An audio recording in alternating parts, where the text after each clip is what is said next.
Yo, it's your boy Ryan, Northwest Sports Fanatics, back at you with a new video. Today is Wednesday, March 6th, 2024, with your boy Ryan and the Northwest Sports Fanatics. Make sure you guys subscribe to the channel. Smash that like button either now or on your way out. Donate to your boy if you can. Cash App $, ORION NWSF, or the YouTube Super Chat right here. We got NHL action tonight. The Detroit Red Wings versus the Colorado Avalanche. And I apologize for not starting the stream about 12 minutes ago, but I just was wanting to finish up the Maple Leafs and the Sabres. Toronto wins 2-1 over the Sabres in OT. And now we get the matchup of the night. I hope everyone is having a fantastic day. And we're going to get started, I would assume, in about 5 or 10 minutes because they're going to have to do some kind of pre-show anytime they go from a doubleheader on TNT when it ends up going into OT or a shootout. Usually there's a little bit of a pre-show, to kind of get you going. It's not really like baseball where they may have already started when they have these contracts through like TNT. So big win for Toronto, 2-1 winners over Buffalo. And in just a couple minutes, we're going to get locked and loaded for the Red Wings and the Avs. Let's go, baby. Sarah in the building. What's good? Cameron in the building. What's good? And the number one reason that I am here is for Nathan MacKinnon. You know, he is arguably one of the best players in the NHL, if not the best player. I mean, there are many, many players that are on the upper echelon, but anytime you can watch the Avs, you know Nathan MacKinnon is going to bring everything that he has. He's going to get goals. He's going to get points. He's going to get assists. And, with the Red Wings, I wish Dylan Larkin was playing. Not going to be, in the matchup. So that was kind of looking forward to that because obviously we know with Dylan, he likes to be able to be kind of the front runner for Detroit with the points and the goals. And then Lucas Raymond obviously leading with assists for Detroit. I would assume that it'll be a heavily favored matchup for the Avs, especially at home. 105 points for Nate MacKinnon. And we will get started here momentarily. Tony in the building. What's good? Sarah in the building. What's good? Let's get to 100 in donos. Let's do it. And smash the like button. Like I said, it takes 5 seconds. Shout out to all the people watching on Twitter/X. Salute to you guys and all the people that are in the room that are watching across the globe. So we're going to go into the pre-show here in just a second, I would assume. And then when I ended up making the thumbnail, obviously Dylan Larkin on the left and then Nathan MacKinnon on the right. This one actually turned out pretty fucking good. Let's go, baby. And make sure that you guys are taking care of your mental health. I know this is a battle for a lot of people, including myself, on the daily. Make sure you're doing the right things and you're taking the right steps to get a W at the end of the day. And again, if you are needing somewhere to come where you feel it's a safe spot where you can talk wrestling or talk sports, NHL, NBA, MLB, NFL, college football, and everything in between, that will be here with the NWSF. Let's go, baby.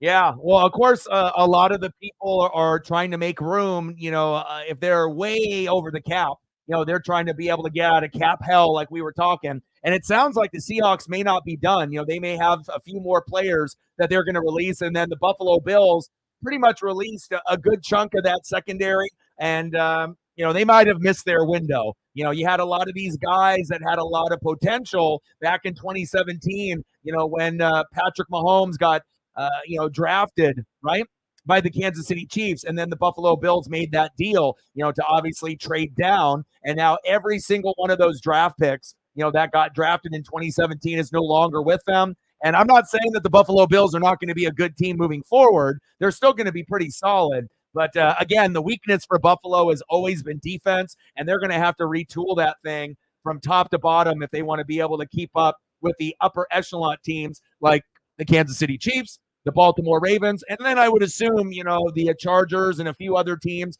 with new coaches might be a little bit better than people are anticipating. And then we'll also have to keep an eye on Joe Burrow, the Tiger King. So they have a little pre-show here, and we just have to wait for this to wrap up. Congratulations to the Maple Leafs beating the Sabres 2-1 in OT. And then the only other matchup that we have tonight was Ottawa and Anaheim. So I thought for sure this is going to be the best matchup for us to do with the Red Wings and the Avs. And hopefully we can get a hat trick out of Nathan MacKinnon. And if not, hopefully Detroit will at least bring their A game. I'm not sure if they're going to be able to compete. The Red Wings 33, 22, and 6, fourth in the Atlantic Division. Colorado Avalanche 38, 20, and 5, third in the Central. Let's go, baby. I'm ready. Now we just have to wait for all the pre-show festivities to end. And that's the one thing that's a little annoying, when they have the contracts and the deals, through like a doubleheader on ESPN or a doubleheader on TNT. And I get it. If you're watching the first game, it's going to overlap into the second game, even if the second game was supposed to start at 6:30. And now it may look like we have to wait until, I'm not sure, 6:55, 7 o'clock Pacific time. But I am definitely excited for the opportunity here. And we're getting a little bit closer on our numbers as well. And if you are brand new to the channel, like I said, we do a little bit of everything here. We do NHL, we do NFL, college football, reaction videos, fantasy football. But I pretty much do live play-by-play and reactions for all the four major sports: NHL, MLB, NBA, NFL, as well as college football. We'll do March Madness, a little bit of AEW, WWE, and maybe once in a while some UFC and boxing if it's worth it. Thank you for the retweet and the share there on the Twitter. I appreciate that. We are 39 subs away from 20,200. So we're getting there. We're getting there. So anyone that is inclined to, and you don't have to, but if you feel inclined and you want to be able to support the cause, you can smash the like button. That would be great. If not, that's totally okay. And then obviously, if you like to share the stream to your friends or your followers, that would be fantastic. If you want to dono to the channel, anytime that someone ends up doing that, we usually throw up HD and 4K photos of whatever that person's favorite team or player or item or thing is. So it looks like the countdown to the puck drop is going to be here in about 5 minutes and counting. And so again, we're going to get this started here roughly 6:55 p.m. Pacific time. And then we'll have about 2 hours and 30 minutes of some amazing NHL action tonight. And I was hoping that there was going to be more games on, but every once in a while, you're only going to have 2 or 3 games on the slate. And definitely anytime the Avs are on, or like the Stars, Vegas Golden Knights, obviously being a Kraken fan, I'm going to end up doing the Kraken. That's going to be a priority, but no Kraken game today. And then obviously if we have others, like the Devils, for some of our followers and friends on the channel, I'll go out of my way to do good matchups or our favorite teams, of our, favorite people that are in the room. So I can't wait for this to get started, and hopefully we can get a good turnout. We got a nice chunk of people in the room, 97. Shout out to all the people that are in the room across the globe. And if you are watching, like I said, and you want to be able to comment, let me know where you're from and who you root for, who your favorite player is. And again, if there's any other information that you guys want to be able to go over. And obviously there's going to be a lot of trades and a lot of movement, not only on the NHL side because the deadline is coming up, but as well as the NFL, with the franchise tag getting completed. So and then they're going to be seeing guys get cut, guys taking new deals. And so it's going to be very, very active on the NFL side, getting ready for the NFL draft. And then really, really big here on the NHL side. Nathan MacKinnon, number 29, forward, leads the Avalanche in goals, 39, assists 69, and points 105. Let's go, baby. 100 people in the room. I love seeing that.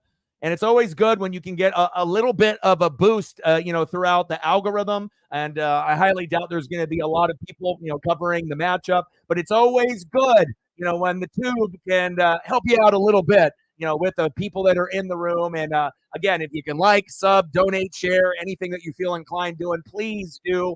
And again, we are ready for a good matchup here tonight. And again, we don't have too many subs to be able to get to that next number, and hopefully we can end up hitting that. But salute to the tube for helping us out. And now we just have to wait here a couple minutes for the puck drop. Let's go. I'll throw some music on here in the background while we're waiting.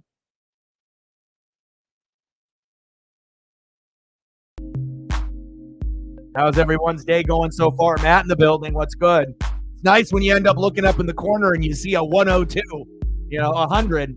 Nice seeing that. And again, there's only 3 matchups that was on. And I didn't really know if that Maple Leafs, Buffalo Sabres matchup was going to be good. I figured Toronto would run away with it. But again, it took them to OT to win 2-1. And then I don't know how much interest there is for Ottawa and Anaheim, unless you're a diehard Ottawa Senators fan or if you're an Anaheim Duck fan. So, not the greatest matchup there, but I imagine there'll be some people that'll be inclined to see what's going on there. But anytime the Avs are on, yeah, I'll definitely be tuning in. All right, we got less than 2 minutes to go.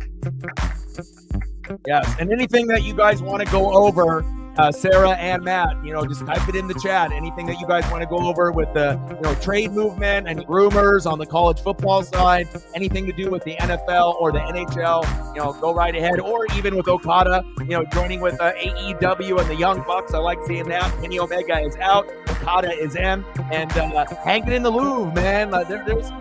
There's some really cool, dope photos that you're able to get, and wrestling is at a very good point right now. AEW Revolution was fantastic, and All Elite Japan Pro Wrestling. Jay White, the Switchblade, right? Shibata, Will Ospreay, right? And now we get Okada. I mean, it's a dream come true if you're a wrestling fan, and we definitely cover a lot of wrestling here on the channel as well. But we want to do a little bit more. I usually do a WWE pay-per-view once a month, but once Netflix gets WWE Raw, Monday Night Raw, then maybe we'll do a live stream kind of watch party and hang out on Monday nights when it's not the NFL season, unless the NFL Monday Night Football matchup is terrible, or if it's not football season and there's no good NHL, then that gives us another opportunity to do something else other than the NHL if the matchups aren't that good. But tonight, we got the Detroit Red Wings versus the Colorado Avalanche, 33, 22, and 6, fourth in the Atlantic for the Red Wings, going against the Avs tonight, 38, 20, and 5,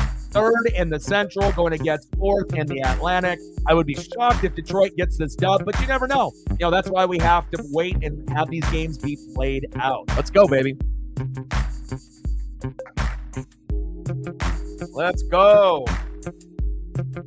Mariners finally won a game, so they have the worst record in the Cactus League and and everything else that they're doing there, right? So anytime you end up going into baseball in the preseason, whether people want to admit it or not, of course, you don't want to necessarily lose every single game that you're in, but again, Dodgers 10-3, and sometimes you're going to have teams towards the top that's kind of like a Fugazi stat, and then you got in the Cactus League, Dodgers number 1. And then the Grapefruit League, the Baltimore Orioles, number 1, 11-2. Both of those teams are very, very solid, right?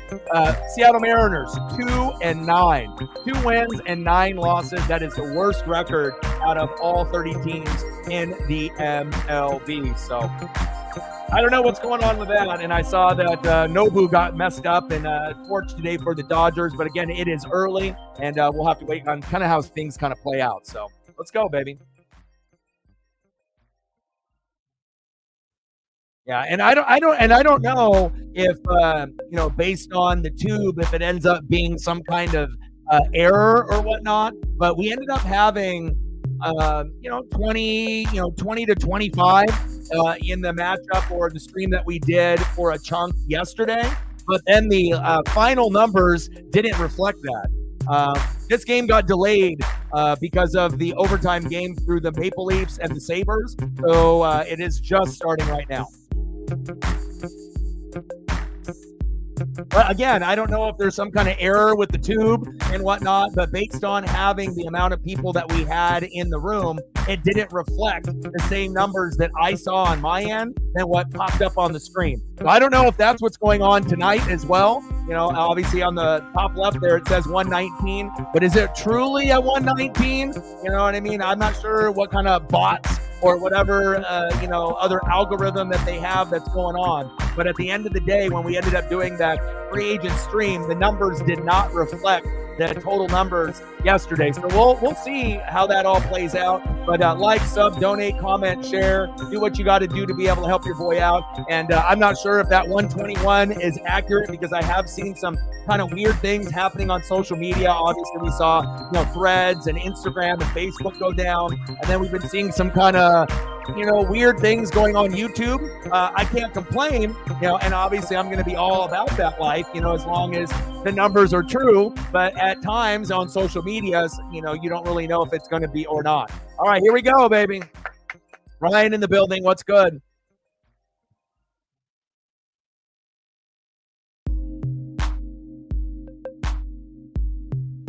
Valhalla, yeah. I figured he did too. So it might look like everyone's getting like a spike in their viewership, which is all nice and dandy. But at the end of the day, if it doesn't reflect the same numbers that you're getting in the stream, then what are we doing? But hey, I'm not going to complain. I don't know, how many out of the 120 are bots. I don't know how many out of the 120 are people that are overseas that may or may not speak English. I'm not too sure, but let's get wrapped up in this matchup here with the Avs and the Red Wings. Shout out to everybody in the room, baby. Yeah. Well, again, I already knew things were kind of being weird yesterday because, again, we had about 20 or 25 people in the room. And at the end of the day, when I ended up looking at the numbers, thinking that we would have, 300, 400, 500, 600 people total, after it was all said and done, and it was nowhere near that. So I'm not sure what's going on, but hopefully, YouTube will get that fixed if it's not accurate, and then they can reflect the correct numbers at the correct time. So one shot on goal there for the Avs. 1-0 Red Wings. Wow, on the power play already? I mean, that's what it takes, a quick penalty. And just like that, Robbie Fabry with the power play. 1-0 Red Wings. Wow.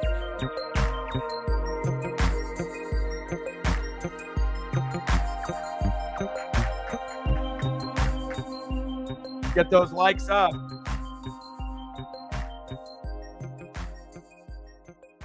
Man, I can't believe that. Assisted by Alex and MacKinnon of the third. Robbie Fabry. 1-0 Red Wings. Yeah, Eric Kendricks is already gone. Eckler is gone. And again, there's going to be some pieces that, that you may like that are going to be shifted around or cut, in the next couple years, but ultimately, you're going to have Herbert, you're going to have Harbaugh, you're going to have Keenan Allen, and then on the defensive side, it may be a big retooling that they may do. Oh, baby! Fabry! Wow, I just saw a replay of that.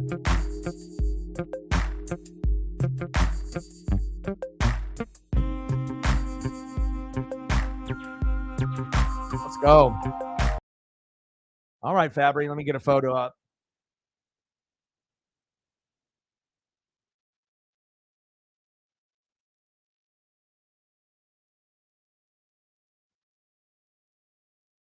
See if I can get a good one of Robbie here.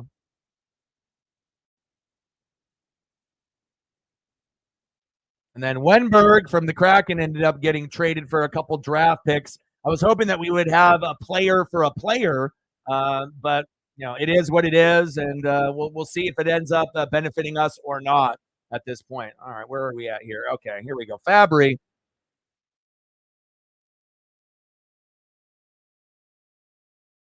(1-0) Red Wings, and that's exactly what they needed to do if they had any type of chance of gaining a little bit of momentum early against a team that is much, much better than them with the Colorado Avalanche. 1-0 Red Wings. All right, baby. Fabry, I see you. And you know what makes it more impressive too, right? They Larkin's not even playing. So pretty crazy. Right.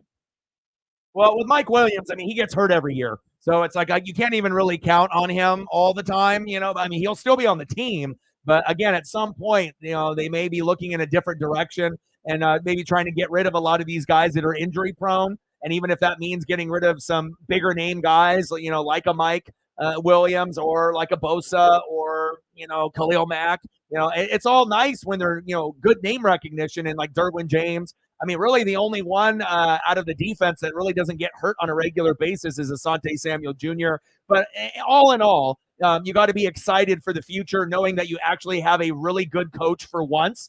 In the last 30 years, you had Marty Schottenheimer, and this is going to be the best coach you've had since then. And there's a chance that he'll be better than Marty. So, it may take a few years, to make the playoffs. It may take a few years to get into the wild card, but as long as Harbaugh is there, it's going to give you the best chance that you've ever had since Marty Schottenheimer to actually win 10 games or more and possibly go to the playoffs as a wild card team or a divisional winner and actually win a game and not just go to the playoffs, have a big lead with Herbert, and then lose to the Jacksonville Jaguars. So it's definitely an exciting time for you and your fan base.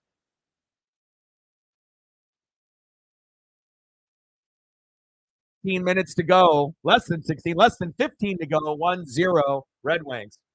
So Valhalla was going through the same thing because, again, no one's going to, as a YouTuber or a streamer, no one is going to complain when they see a number, that is higher than they're expecting. If you normally have 20 and you see 40 in the room, you feel great. If you're at normally 40 and you're at 80, you're ecstatic. If you're normally at 50 to 75 or 80 and then you're at over 100, then you're going to take that. But again, it feels like there might be something going on, with the tube itself, or either that, it's a combination of like bots, but also too, I've seen it where they end up promoting the channel and then it ends up going to like a foreign country. So it ends up being people that are watching in like Japan or Taiwan or somewhere in like Europe, right? And they're watching, but again, maybe they don't speak English. Bang! There's a goal. 1-1. Kale Maka with a wrister, assisted by Devin Toews and Nathan MacKinnon. Let's go. Yes, sir. But whatever the case is, people that are in a different foreign country, bots, and we're not talking Transformers. I don't know what it is, but I'll take it. But at the end of the day, I hope that the numbers at the end of the stream are going to reflect it, but you never know.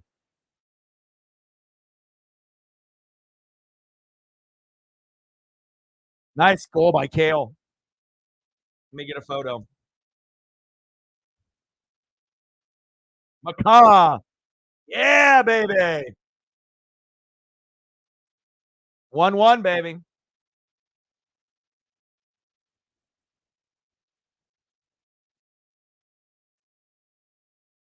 All right, Kale. I know I got a good one of you here somewhere. There it is. Hope everyone is having a fantastic Wednesday. How long has it been going on for Valhalla? It happened to him yesterday, too, I would assume then. Let's go. Kimaka, 15th goal of the season with a wrister, assisted by Devin Toews and Nathan MacKinnon. 1-1. We're knotted up. Let's go. It's exactly what I was hoping for. I didn't know we were going to get this, but I'll take it. What an electric start in this matchup in the doubleheader on TNT. Let's go, baby. Woo! Some turned out good.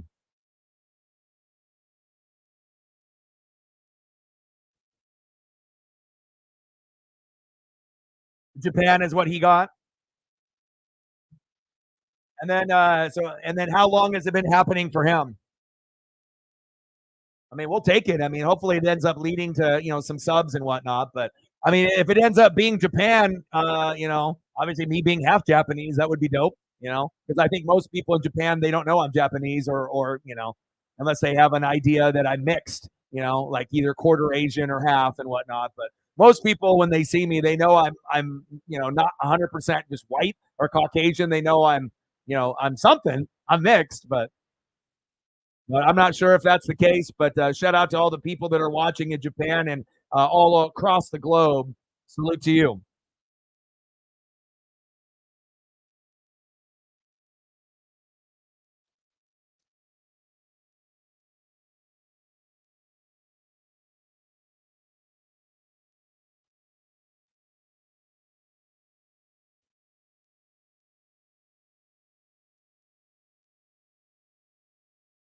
Yeah, I don't know. I don't know about neighbors. I mean, that's a little. I mean, you can do good in college and whatnot. You know what I'm saying? But I'm not fully sold on him being this amazing pro, Pro Bowl, All Pro every year, and Hall of Fame guy. Really, the only guy that you know for sure that is going to be a beast is Marvin Harrison Jr. Everyone else, they're going to have to earn it. And that includes, Troy Franklin from the Ducks, Roma Dunzier, Nabas, and all these other guys. It all depends on how many targets they get, the team they go to, and then the quarterback that's going to be throwing to them too. So the only guy that I feel that's not going to matter is going to be Marvin Harrison Jr. because obviously his dad is Marvin Harrison. He knows all the tricks of the trade, the diet, the athleticism, the workout routine, pregame, postgame. So again, there's a lot of great talent at the wide receiver position, and I hope a lot of those guys pan out. But again, there is no guarantee that anybody other than Marvin Harrison Jr. is going to fully pan out. That's one guy that will, but all the others, there's potential, and they did a good job in college. But again, if you don't feel like a guy is beast mode 100%, those are the types of guys that sometimes fail and they don't end up making it. Or the guy can end up being a beast mode player like Marcus Mariota, but then he just gets hurt. And then it ends up not being, what you thought it was going to be. So, sometimes you cap out in college like Jameis did and Marcus Mariota, where you didn't really get that much better than what competition that you were playing on the college ranks. So sometimes it's a little bit of luck, a little bit of genetics. Do you have the work ethic? And it also depends on the mentors you have and the supporting cast. But I'm not sold on a lot of these guys that the quote unquote experts are sold on. There's a lot more that's involved too than just seeing an athletic guy catch touchdown passes in the college ranks. And remember, the SEC was dog shit this year. So anyone that dominated in the SEC, there's a question mark there because they weren't very good. So it's like, even though we saw Georgia and Bama and they're, normally are the cream of the crop, the Big Ten and the Pac-12, with Ohio State and Michigan and Oregon and Washington, we were just as good as Alabama and Georgia this year. In years past, we weren't, but this year we were. And if you actually want to, look at, the stats and the records, the Pac-12 was the best conference in its last year. I mean, the facts are facts. So, all right, we're knotted up here at 12 minutes and counting in the first period. Red Wings 1, Avalanche 1. Oh, and I assume, Sarah, if Valhalla got a spike, I imagine it's because of the Japanese viewership of him doing Dodger games, even if it's only preseason. So if you end up, getting more Japanese people involved because they want to see Shohei Ohtani and Yoshinobu, right? So Yamamoto. So even though he got roughed up today, I imagine that he'll end up getting a spike, and I'll get a spike too when I end up doing Dodger games on the channel as well when I'm not doing Mariner games. So there'll probably be a higher jump from the Japanese, following, to be able to see what the Japanese player, and there's more and more Japanese players that are getting introduced to the MLB. So maybe that's a part of it as well. So, yeah, but again, you can be dominant like DeAnthony and you can be dominant like LaMichael, but if you don't have the right body size, sometimes you can be really, really fast in college, but then it doesn't pan out because everyone is really fast in the NFL. It's like DeAnthony was leaps and bounds faster than anybody in college, but once he came to the pros, there were guys as fast as him. Even though he was lightning fast in college, but then when you go to the pros, everyone's fast. I mean, hell, there's even D linemen that can keep up with DeAnthony for a few seconds before he hits the second line. I mean, if you're running like a race, like, for a 100-yard dash, or you're running, 50 yards or 100 yards, of course, no D lineman's going to keep up with them running 100 yards, right? But if you're going for maybe 15 or 20 yards for a good first, 2, 3, 4 seconds, there's big guys that can keep up with the small guys initially until they start, kicking it up into another gear. Nice save.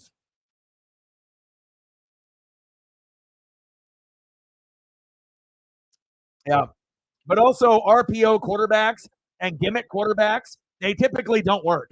Like I said, the guys are faster on the edge. The defensive coordinators are smarter. And again, if you look at Colin Kaepernick, you look at RG3, you look at Mariota, you look at anybody that kind of ran the RPO, we really haven't had that many guys be very successful with that type of scheme. So, you could be great on the college level, but again, on the NFL side, there's a lot of factors that are into play. So, and I don't think Mariota ended up being a bust. I think he ended up being one of the better players being drafted at number 1 or number 2 that we've had in the last 10 or 15 years. It's just that injuries, kind of, derailed his career. If he was able to stay a little bit healthier, maybe, he's a starter on a team right now.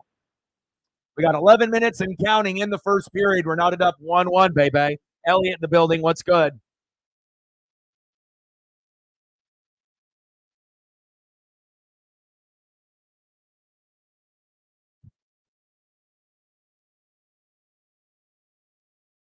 Ten shots on goal for the Avs, 2 for the Red Wings. Yeah, and like I said, I couldn't really see myself, as much as I love baseball. I mean, this Cactus Grapefruit League, I mean, it's not very good. You're only getting, a quarter of the lineups typically. Pitchers are only pitching for a couple innings. There's a lot of single A, double A, triple A players. a lot of guys that are never going to see the field in the regular season. But still, with that being said, I mean, being a Mariner fan, I don't want to be the worst team out of all 30 teams, even though they got a win today. But it's a little alarming, when you see those type of stats. But again, it's like I can't stream preseason baseball. There's just not enough good players playing to be able to enjoy the games, in my opinion. So, I mean, of course, if there's nothing else on, or if that's the only thing that you can stream, based off your knowledge, then I guess that's what you have to do. Being a Dodger fan, and we're not in NFL season, so if Valhalla, depending on what route he wants to go, covering the Dodgers, I wish him the best of luck. But yeah, I can't do fucking any preseason Mariners. I got to wait until we actually get to the regular season, and then we'll be pumping out some MLB streams, and hopefully we get the proper support with the MLB this season. And hopefully we get Nathan MacKinnon to get going. 10 shots on goal for the Avs, 2 for the Red Wings. 10 minutes and counting in the first period.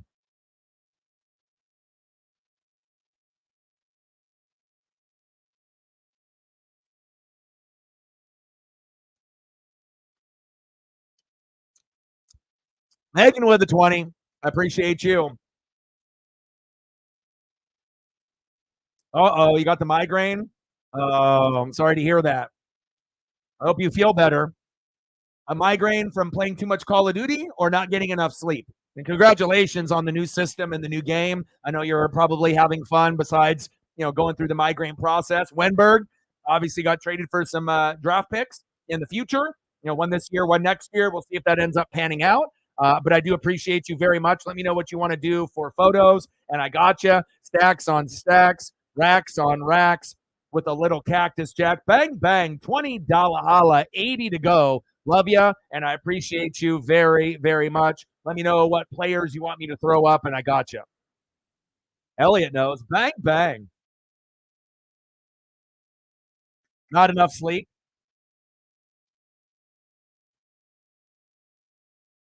Oh, wow.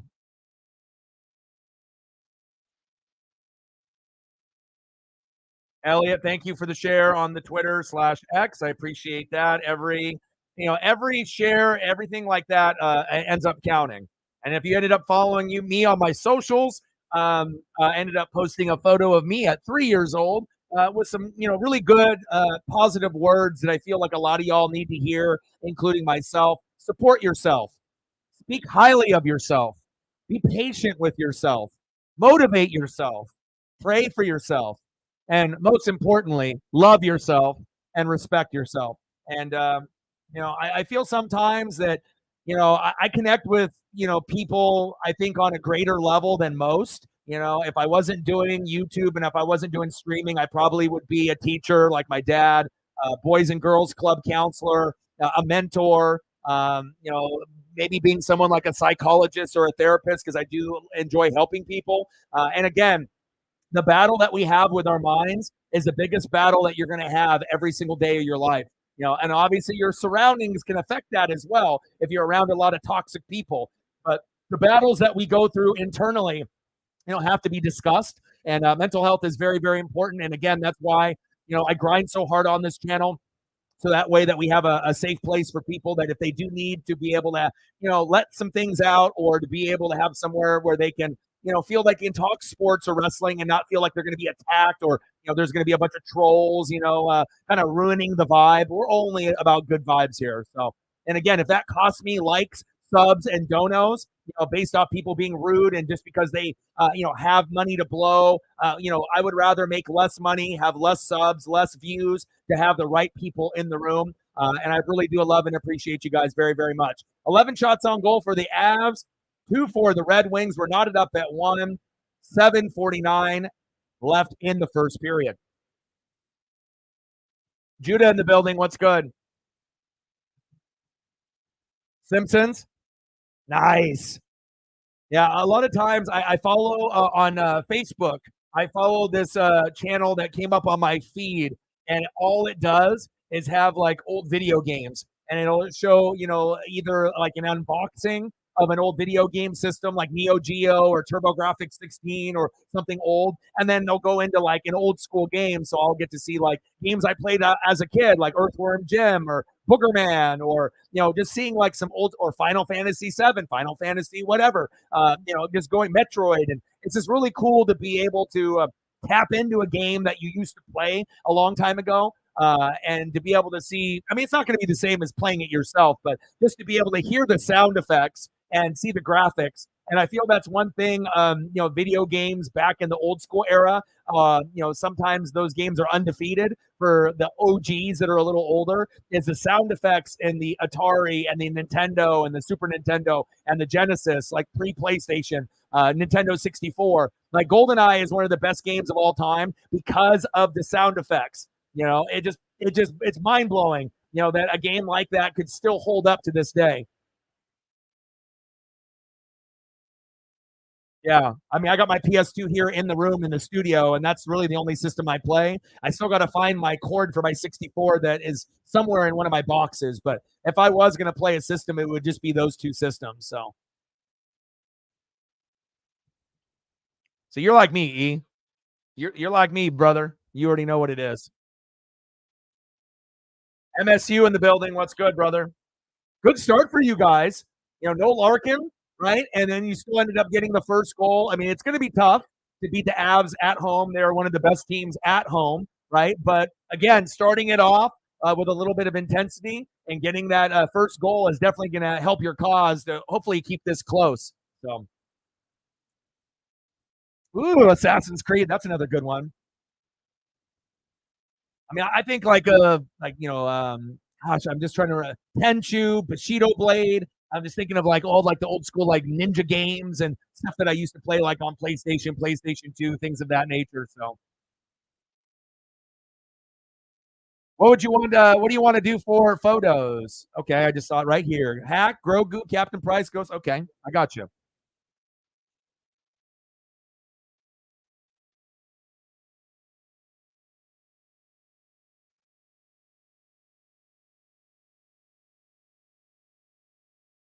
All right, let me get some photos up here for you as we're into a commercial break. Appreciate you. $20 holla, 80 to go.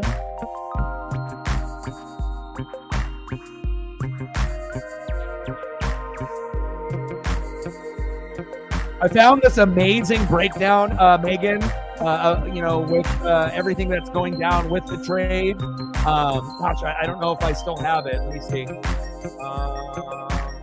See if I end up. Did I like it?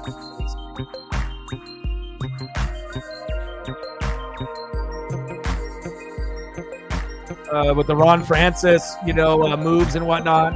And then also Ron Francis saying top prospect Shane Wright is going to stay in the AHL for now, despite the trade of Alex Wenberg to the Rangers. But in Ron Francis, we trust. And I was actually going back and looking at some of the moves that he has made, like I said, I have to go back and look to see if I can find it, but it kind of explains, what his method to his madness is. And we're sad to see Wenberg go, but we're going to wish him the best. And hopefully, based off the picks that we get, it ends up being a solid starter in the future or someone that could be a contributor. All right, we're back into the action here. 6 minutes and counting. We're knotted up 1-1, and I'll get you some more photos here in just a second.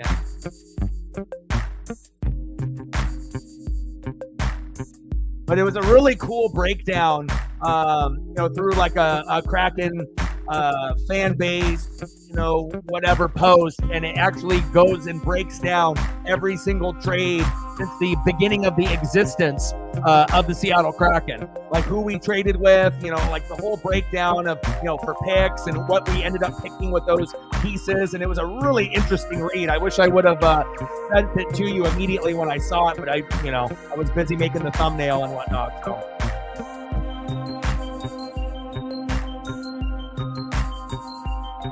Okay, sounds good. I appreciate that. Oh, baby! Red Wings 2-1. Oh, my gosh. David Perron. My goodness, I didn't think that the Red Wings were going to play this well on the road, but I guess everyone against us mentality is working, because to beat the Avs at home is almost impossible. And, wow. Unbelievable. I got to get a photo. Nice job. 2-1 Red Wings. MSU loves that. You got the first one with Fabry. And then we obviously have McCaw with the next goal. Let's see if I can get David up here as well.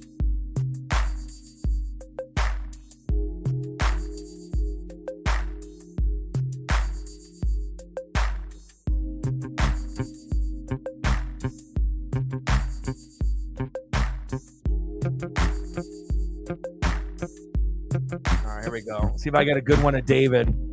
Will it format for me? David. Here we go. We got one.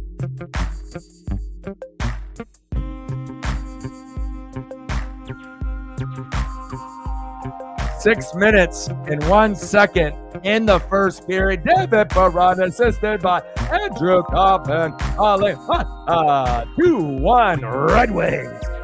I did not anticipate Detroit. Woo! Wow, off the rebound too.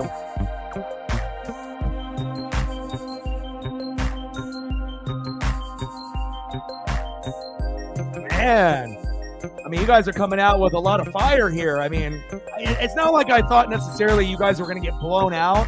But again, you know, statistically speaking, you know, Colorado at home, even though they're not in first place in their division and they're not the best team in the NHL by any means, but they are one of the better teams. They are a playoff team. And, you know, they don't lose too many games at home. You know, their fan base is very, very emotional and very passionate. And, wow. Off that rebound right there. Kapamata, 2-1 Red Wings.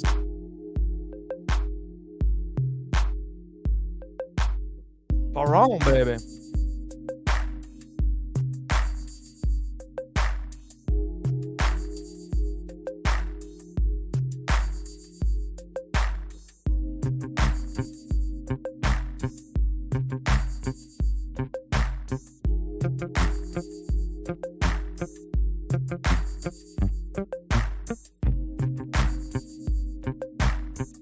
Shots on goal for the Avs.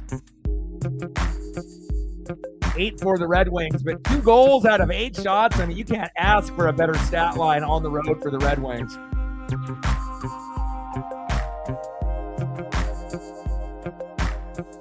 How is the new job search going for you, Ryan? Or have you got a chance to be able to see anything that kind of strikes your interest at all at this point? Got anything that seemed like it could be a good fit for you? Hopefully, you've been able to kind of narrow down a couple options if you haven't found work just yet.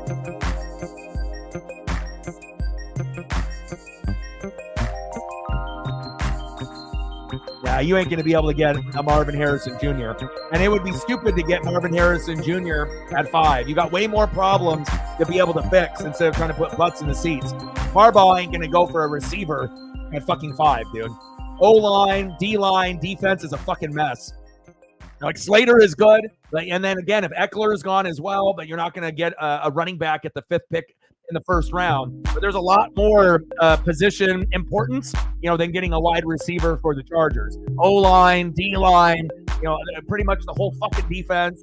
There's a lot of pieces that need to be upgraded or moved around. So, and honestly, I would be shocked if Marvin Harrison Jr. doesn't get picked, at 4 to the Cardinals. So, yeah, it would be much better getting Joe Alt, on the line, or even maybe reaching a little bit and getting Jackson Powers, something like that, than going for a player, that is just going to be, because the thing is, you have to realize if you don't have time on the line, you're not going to be able to get the ball to your, really good players. And again, offense for the Chargers typically is pretty good. It's a defense that stinks. So if your defense stinks and you're bringing in Harbaugh, right, who's going to, want to make sure that side of the ball, gets kind of retooled, it would be a very dumb decision to go for a receiver or a running back, that early. Again, if you want to address that wide receiver position later, that's fine, but again, you got a lot of holes on that team. So. Well, I'll be praying for you, and I hope things go well, with you and the fam. Could be. It's very possible. Sounds like there's going to be more cuts too. I was going through some more Seattle Seahawks information, and then there's another list of about 7 players that may or may not get cut. And the biggest notable name is Tyler Lockett. So, because they're trying to get, obviously, their cap number, a little bit better than what it is. And that would be probably pretty devastating for most Seahawk fans. But at least you have JSN and DK there, and then you don't really know, what direction they will go if they decide to get rid of Lockett. But obviously, that's kind of the biggest name that I saw that potentially could be a cap casualty and a cut. So, and it's nothing to do with his performance whatsoever or the man that he is, but that is a possibility, that could maybe happen. Yeah, and again, you got to get the right pieces, to build this baby Baltimore Raven team that I feel McDonald is going to try to do. So you're probably going to get a whole nother, retooling of the roster. So a lot of guys that you liked or were in love with on the roster, a lot of Seahawks fans are just going to have to come to terms that some of these guys are going to probably have to go. And as long as you're drafting and bringing in guys that are better or on the same level, it should be all right, because at the end of the day, you just want to be able to get more wins. You want to be able to win the NFC West, and you want to get to the NFC Championship game in the Super Bowl. And based on how the team sits right now, and McDonald coming in trying to shape the team in his vision, not Pete Carroll's vision, there is going to be a few pieces that are going to be moved around. So 2-1 Red Wings.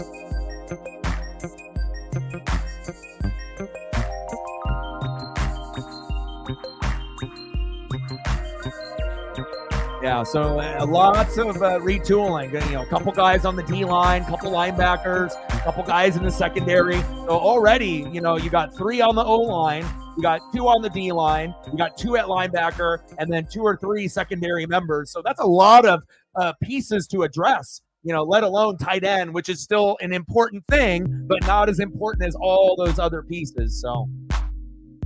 But I am hoping that Seattle at some point in the next, maybe 5 years, can end up finding a stud tight end. It would be really cool to see, one of the top 5 or top 10 tight ends in Seattle, since they haven't really had anyone like that. All right, 3:17 left in the first period.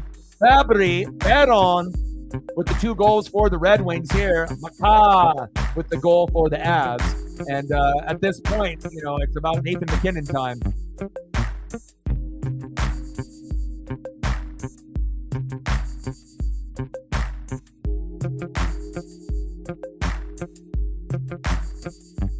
I don't know. Gilmore's kind of old, though, because anytime you get a guy that's a name, but they're getting older, you have to really break down, the production and the money. As if, you got a guy that is, a popular name or was a popular name, you see how guys fall off on the NFL and pro sports.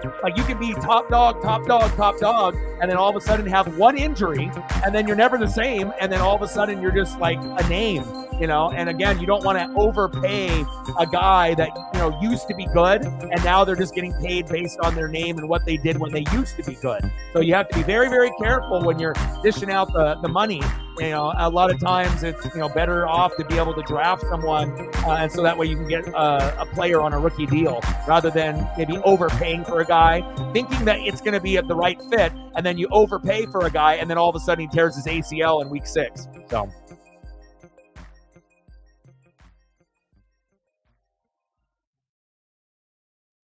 And we got no Kraken game today, no Kraken game tomorrow.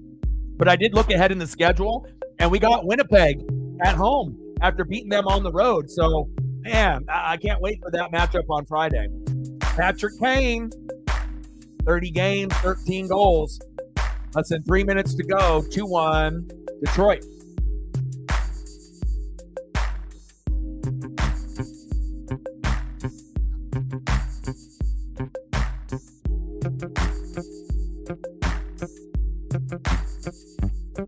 Osprey and Brian Danielson, there we go. And plus, with Kenny Omega getting hurt and some of these guys not being healthy, thank God, Tony Khan, having the relationship, and obviously they already got the ROH deal, so they got AEW, you got ROH, but having, good ties with some of the other, organizations out there like NJPW and whatnot, so that way you're able to it's going to be hard to be able to match WWE and what they're doing right now, but by bringing in some of the top dogs in the other federation to AEW, it's definitely not going to hurt. It's going to make AEW better.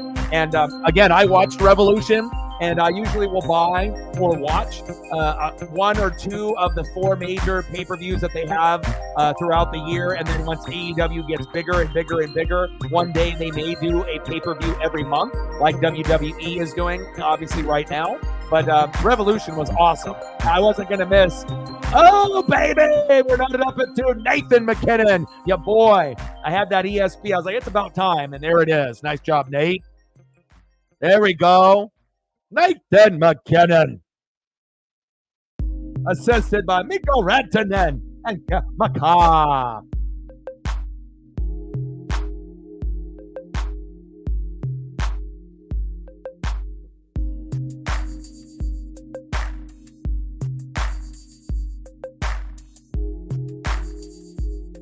Nice job, MacKinnon, and that's the main reason I'm here.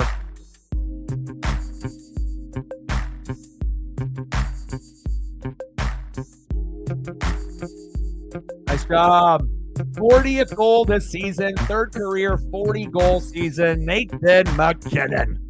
Nice job. We're knotted up at 2. I did not expect a 2-2 game in the first period, and I did not expect Detroit to play this well on the road, but it made it well worth it, for the first game to go into overtime. And 2-1 Toronto over Buffalo, and in OT with the Maple Leafs beating the Sabres, and then we have Ottawa up 1-0 on Anaheim. But 16 shots on goal in the first period for Colorado, 12 for the Red Wings. I don't think I've seen 28 shots on goal combined all season. This is crazy. For the first period, we're at 28 shots on goal in the first period. There was, there are games that I watch where the opposing team to the Kraken or the Kraken sometimes don't even have one after 10 or 12 minutes in the first period. 28 combined? My goodness. Take care, Ryan. I'll be praying for you. Hopefully things will work out for you and the fam. Just keep looking.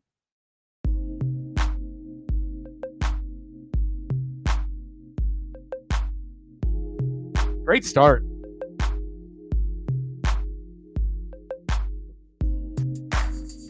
Tripping.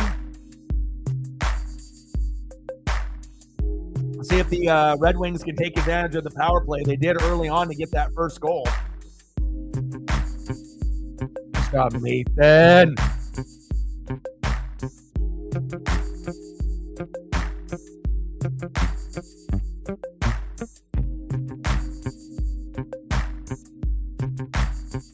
Stud.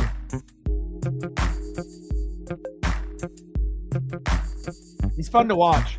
I mean, he does everything so well.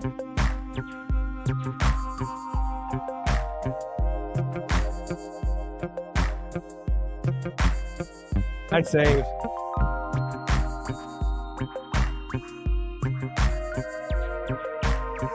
All right, Detroit power play. We've got 49 seconds left in the first period. Nice goal by Nathan MacKinnon there. 29 shots on goal in the first period. Unbelievable. Yeah, NHL deadline coming up. A lot of NFL cuts and signings, and a lot of movement on the NHL side. And I hope that, that the Kraken, if they're going to make some moves, it's cool to be able to get a draft pick for the upcoming draft and then next year in the future. But like I was telling you when we were messaging before, I just was kind of hoping that we were going to trade a player for a player like right now. So someone that we could actually use, even after the deadline instead of just for a pick. And then we just have to wait and see if it works out. But again, we have to trust that Ron knows what he's doing, and I feel that most Kraken fans trust him, and I feel that it will work out. But a lot of fans of the Kraken are sad to see when he go. Wembug.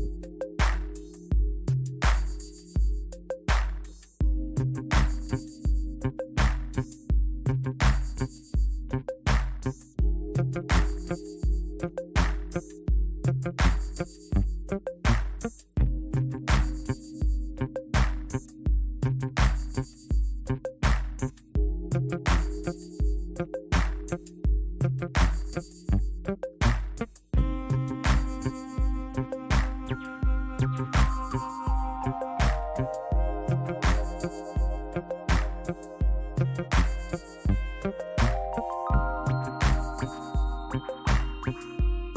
out to Cyberpunk for helping out on the Twitter/X with the share. Appreciate that.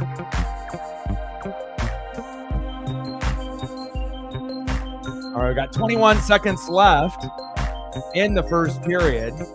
We're knotted up 2-2. We'll see if we get any last-second magic, and then we'll get some more photos here in just a moment.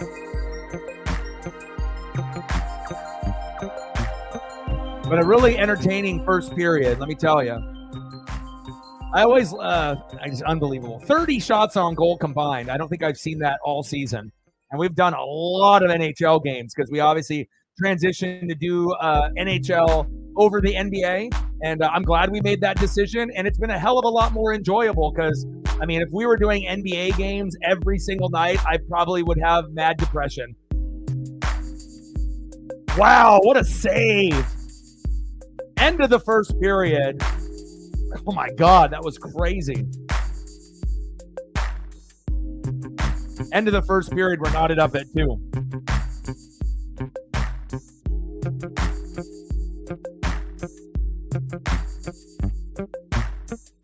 I'll give them a few comments, you know, for little kids and for people, you know.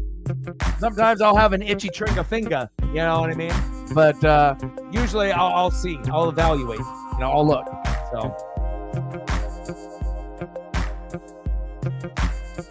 All right, let's try to get some more photos up here for the dono. Appreciate you.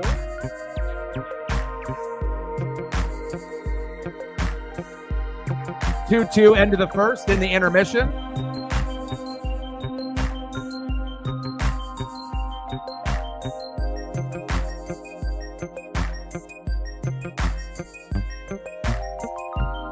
We're up a Wenberg, since this will be one of the last times we're going to be able to throw that up.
Going to the Rangers, and we wish him the best.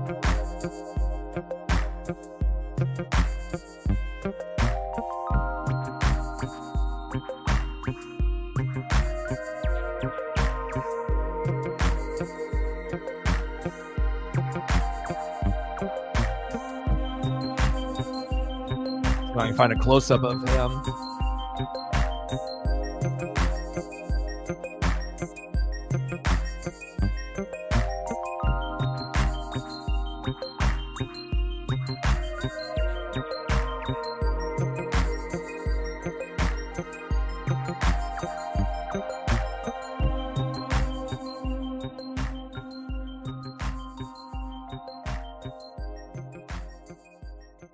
One last towel wave from Bowie.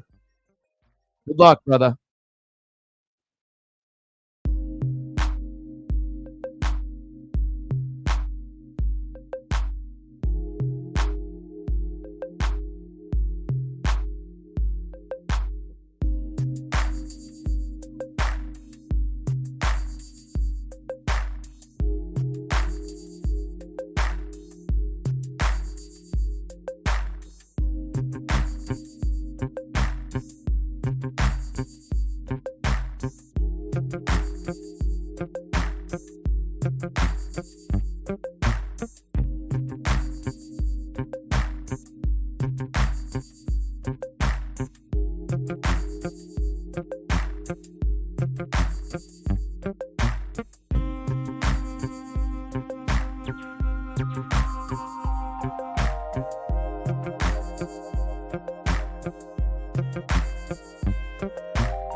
Anything else that you want to be able to see specifically, Kraken or NHL related, past or present players?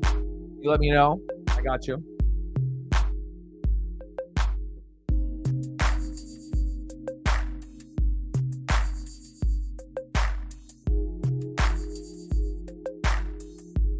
Reflect in the building. What's good?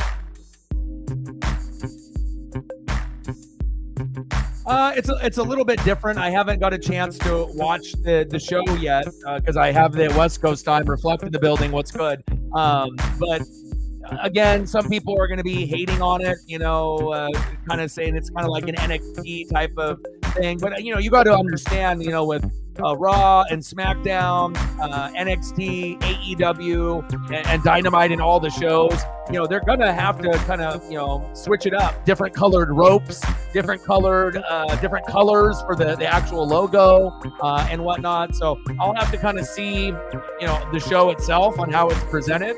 But I didn't really have a big problem with it. And again, you can't expect a particular brand to have the same color and the same look and the same font forever. You're going to want to kind of spice it up and switch it up. So Reflect in the building. What's good? How are you? We finally got our second win. It was ugly, but we got it. So I like that little list with the stolen bases and whatnot. I'm always looking at, information like that. So.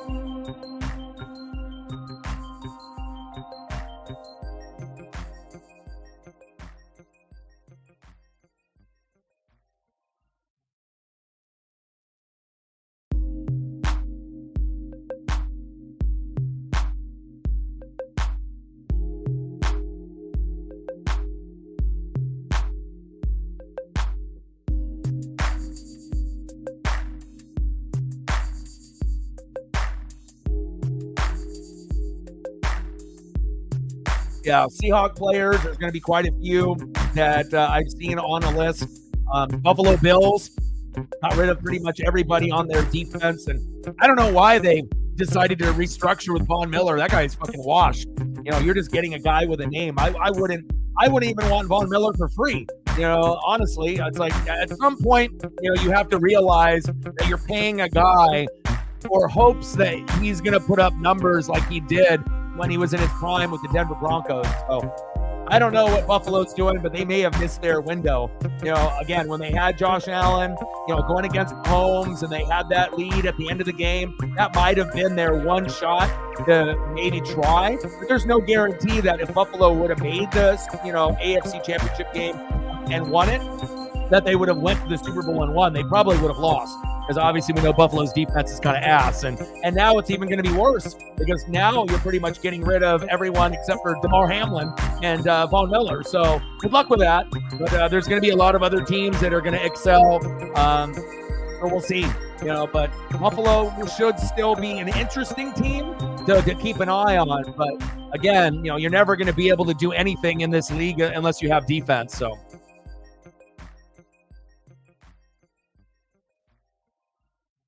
Yeah. All the guys that they made in that 2017 trade with Patrick Mahomes are no longer on the team. So Tre'Davious White, who was good early on, but then had injury issues. Jordan Poyer, all those guys are pretty notable. But again, they couldn't win with those fucking guys on the field anyways. Now, if you couldn't even win with those guys, now you're going to be even worse. So, but again, a lot of them are just trying to get out of cap hell. So I imagine the Seahawks are trying to find their way. The Saints and the Bills. You're just trying to be able to find a way to be able to sit a little bit more comfortably with the cap. And like I said, the big notable name for the Seahawks that I saw that may get cut is Tyler Lockett. Tyler, get to the door and lock it. And again, he's one of the fan favorites. But since you guys did draft JSN, if Lockett were to get cut and go to another team, there would be a little bit of a drop-off from JSN to Lockett, but if JSN was able to get more targets, right, instead of getting like maybe 4 or 5, but then he got Lockett's targets, so you're getting maybe closer to 8, 9, or 10 with DK. Yeah, I think that JSN could put up not as good of stats, at least right away, as Tyler Lockett, but probably similar, if he got a fair opportunity to, get looks in the red zone, and it wasn't just going to be one-sided to go into DK all the time. But hopefully for the Hawks fans' sake that he ends up coming back. But again, he might end up being a cap casualty, and it has nothing to do with who he is as a man. And he's one of my favorite players in the league. One of the guys that has openly expressed how important mental health is. So if you already know Tyler Lockett's journey, as being kind of a guy that, like Doug Baldwin, very underappreciated, very underrated, and a guy that doesn't drop anything, and is just a really cool guy off the field too. So you hate to have guys that are really good for the NFL and really good as a role model, end up being a cap casualty, and that might end up being the case, but we'll figure out and see if that ends up being true or not. Reflect with a $5. Appreciate you. Thank you so much. Stacks on stacks, racks on racks, a little cactus jack, bang bang, $5 holla. Let me know what you want to do for photos, and I got you. You two let me know what you guys need or want, and I got you. So far, so good. 2-2, end of the first period. We're in intermission, and then we have to wait a few minutes here. We'll buy some time, get some photos up, and then we'll get into the second period. But so far, so good. Good matchup. And then no Kraken on tomorrow, so we'll have to figure out what we end up doing. I haven't peeked ahead, but I will probably peek ahead right now to take a quick look.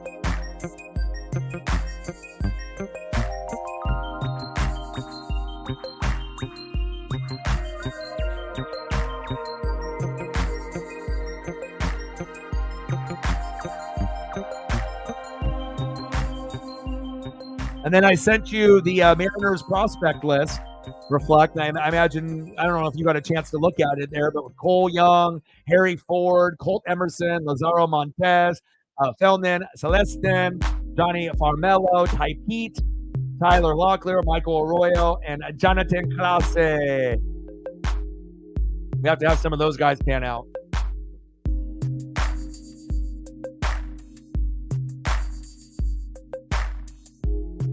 I mean, it's like he's that guy that you don't want to lose. He's a good locker room guy. He's never going to get in trouble.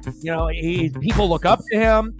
He's one of the more underrated wide receivers in the entire NFL and has been for many, many years. I hope that he ends up staying. It'd be very, very sad, to be able to see him go, but at least they have an insurance plan, at least ahead of time with JSN. And then if Lockett ends up being a cap casualty, even though they have 3 offensive linemen, 2 defensive linemen, 2 linebackers, and 2 or 3 secondary members that they're going to have to look at, and tight end, at some point, they'll be looking at probably another wide receiver to join the clique, either through free agency, or through the draft. So.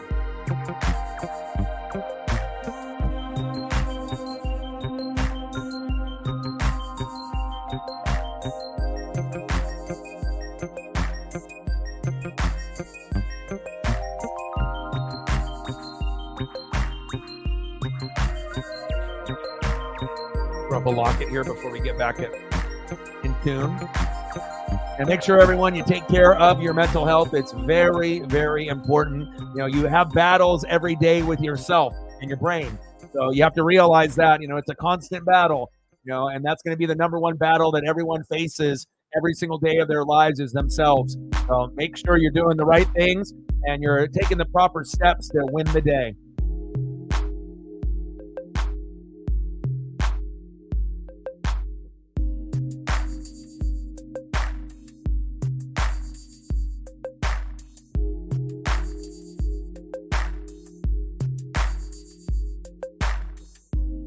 I'll hit you with a Lockett throwback.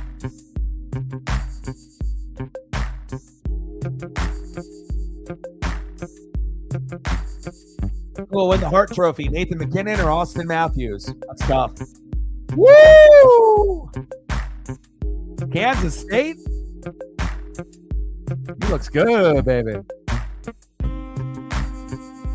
Damn, I miss college football.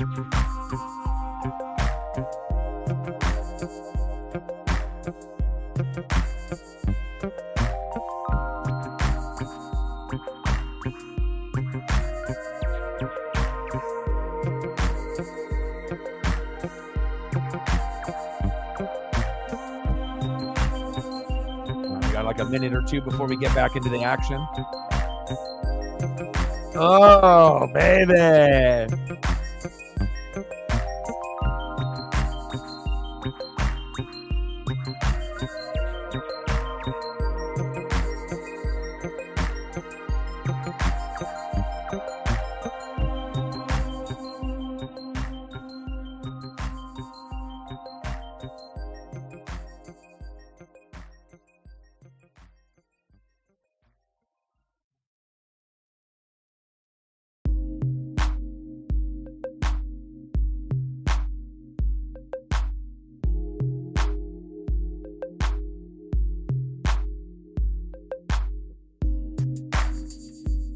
Let me delete some of these other photos.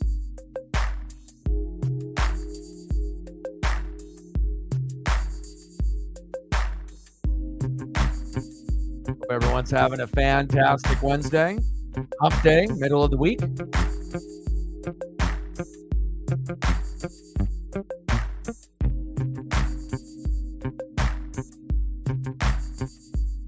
then if you're just tuning in, right out of the gate, right? Robbie Fabry, 148 in the first period, making it 1-0. Then for the Avalanche, they're like, let's respond. 5:15, Cale Makar, assisted by Devin Doze and Nathan MacKinnon.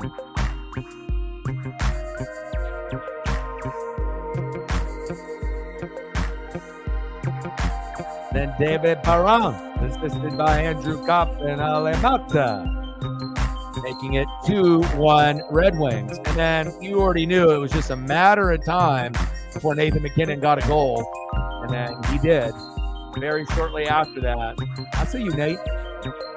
17:07 and the first period on the power play, assisted by Mikko Rantanen and Cale Makar. We knotted up at 2-2, and we're just about ready to get started for the second period.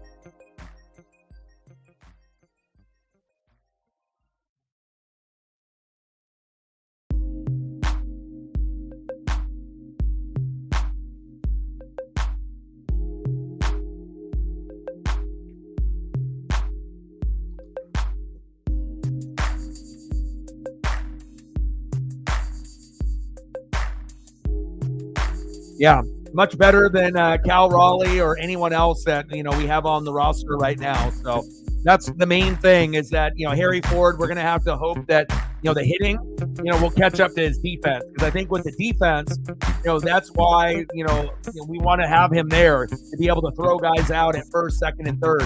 And, and it doesn't matter what position Harry is in, and he'll be able to find a way. So kind of like a Buster Posey, where you're a little bit smaller than a traditional probably catcher, but just because you're a little bit smaller, sometimes that ends up working into your benefit, where you have a little bit more range. You don't have to be a thicker baseball player. Every guy is going to be built a little bit different. Not everyone's going to be in Ivan Rodriguez like a Pudge. And then obviously not everyone's going to be able to be kind of a smaller frame guy like a Buster Posey. Like Buster is really one of the only small guys at catcher that actually has really panned out. If you really think about it, how many other really tiny guys have played catcher that have dominated? Most of the catchers kind of have a bigger frame or a big dumper, like Cal Raleigh, even though he shrunk it a little bit in the offseason.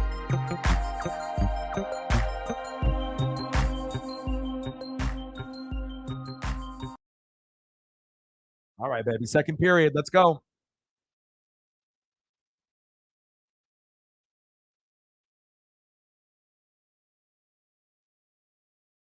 Yeah, it's always good to be able to know who's on the up and up. Because again, you could still be a hardcore fan of a team, but again, the more information that you have, ahead of time, and the more research that you do, then you're not going to be surprised when certain moves are made, and then you're already ahead of the curve compared to the rest of the fan base. You're already on, you're on alert of when the guy is going to be coming up. So I don't know if we're going to see any Harry Ford this season, but I would assume, 2025, 2026, he will be our starting catcher at that point. So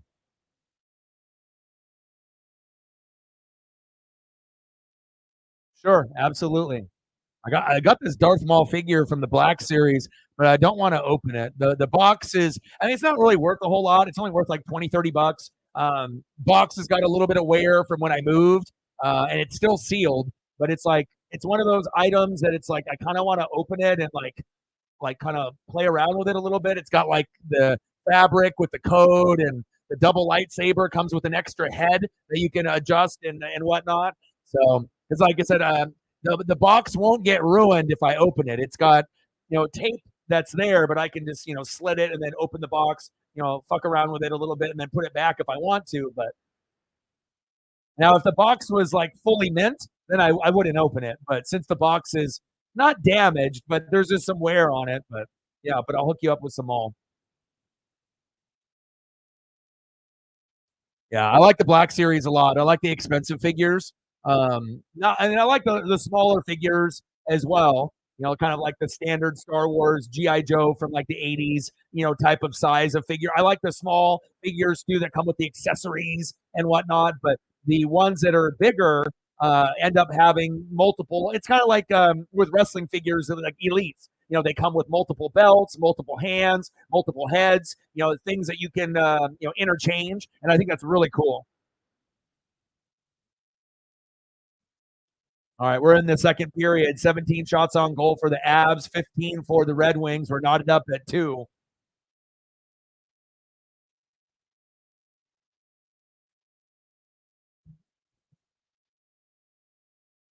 One of my favorite characters in the whole series, if not my favorite. I mean, I like the evil. I like it's like heels in wrestling. I'm gonna gravitate towards the heels and the bad guys and whatever I'm watching.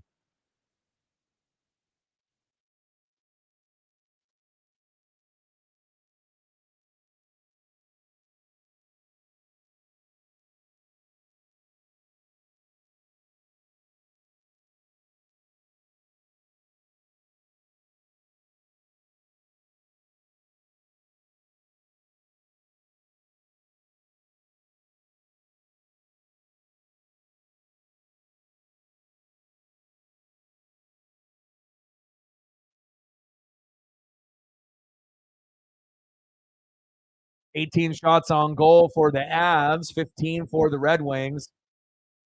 Physical play right out of the gates. And this might be a game where MacKinnon has to get, at least another goal. But I mean, I don't know. We might be able to get a hat trick. Hat tricks are kind of, far and few between. But it seems like a game that you might be able to get another goal out of MacKinnon, and then maybe like an assist. But 2 more goals out of MacKinnon, I don't know. But we're at 2-2 right now. We're pacing for a 6-6 game. So we'll see what we get.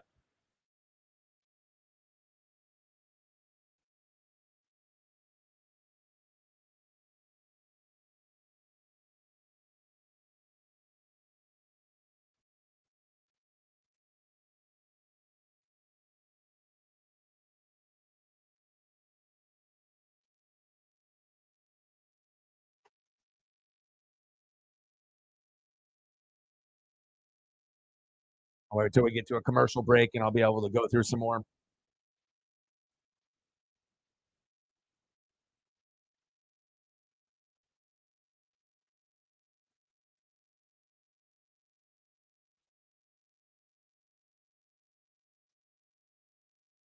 That is a good question. I don't have enough, background information, based on me making the thumbnail and being busy today. So I haven't got a chance to fully break down all the moves and everything that has happened. So I've seen a few of them, on the timeline, but I haven't really had time to sit down and break down the trades, which I typically like to do, for Major League Baseball, NHL, NBA, and the NFL. So honestly, I couldn't tell you. I'd have to, if you ask me tomorrow or the next time I end up doing an Avs game, or on a stream tomorrow. I'll have probably an answer then. But as of right now, I don't have an answer. Because a lot of times it's like, all you can see is what you see on paper. And a lot of times you have to wait until, the actual players that get picked. Like, for example, with the Kraken, we traded Wenberg to the Rangers, for 2 picks, one coming up and then a future pick, not even for a player. So we don't know if we won that trade or not, yet. We have to wait until these guys get drafted. And then we have to see if they're even on the team, down the road and how they adjust. And if it ended up being a good trade or not. But it's like, you can't really say, oh, they won, the Rangers won the trade or the Kraken won the trade. I mean, we got rid of a player, we got 2 picks. So, I mean, they have an active player that they can use immediately with New York. We didn't get anything that we can use until we end up drafting those 2 players. So it's hard to say who really won the trade until we see how things kind of pan out and the guys get picked in those positions. Oh, what a save.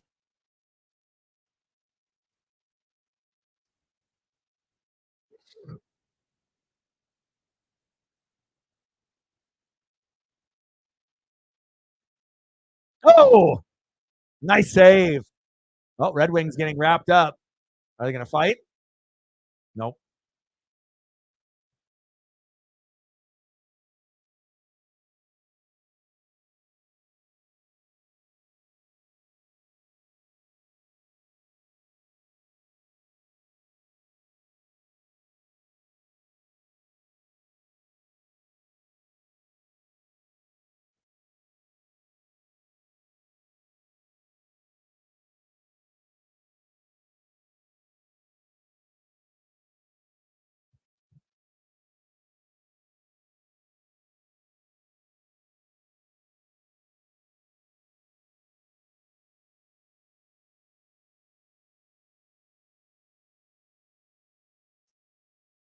Fifteen minutes to go in the second period. Point leaders this season: Nathan MacKinnon in first, 107. Kucherov, 105 for the Lightning. Connor McDavid third, 99. Pasta fourth. And then the graphic disappeared. I ended up looking at that, obviously, before the game started to kind of look to see where everyone was at.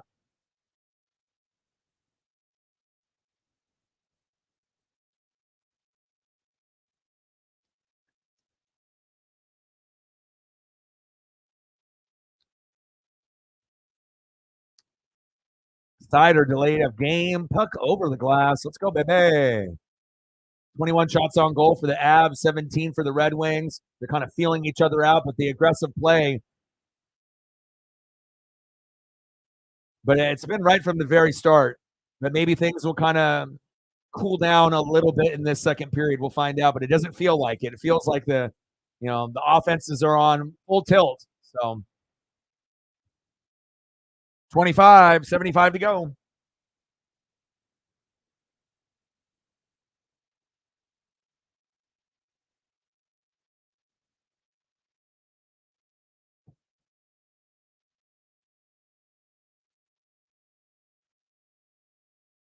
Three more. Let's get it. I wonder how long this is going to go on for me and Valhalla and a few others.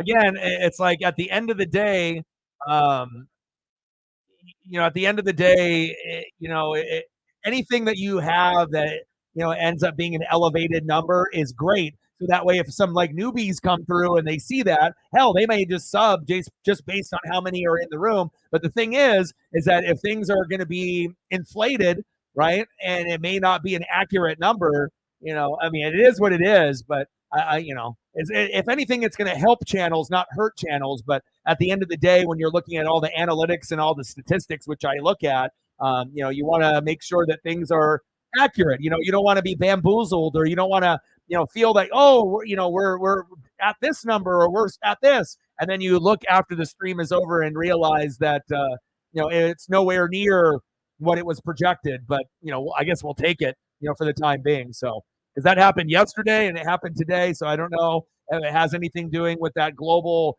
outage with Facebook and Instagram and Threads, and now YouTube is being a little wonky. But I don't know.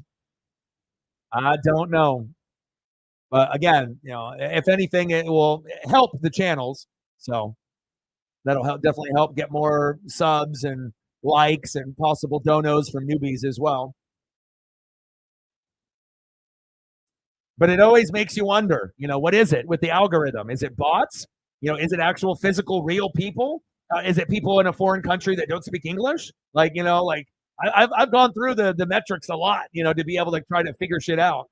Nice pass. Another good pass by the Avs. Colorado in the power play right now. Less than 14 minutes to go. Nice save. Rose in the building. What's good?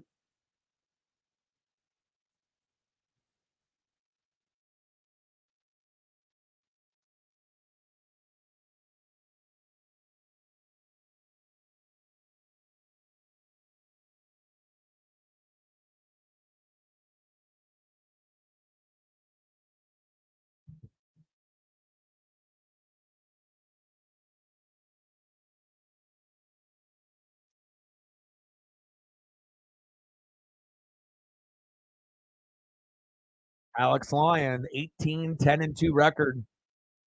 2 shutouts this season for the Red Wings.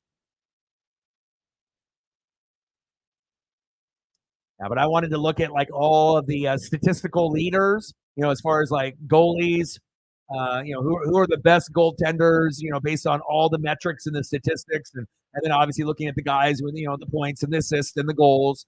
And most of the information that I was able to collect and read and go over wasn't too surprising. But again, I feel that if anything, to look up the goaltending information is a little bit more surprising than maybe the top dogs. Because if you watch NHL, you already kind of have an idea who the top 5, 6, 7 guys are in the NHL based off points and goals and assists. Nice save.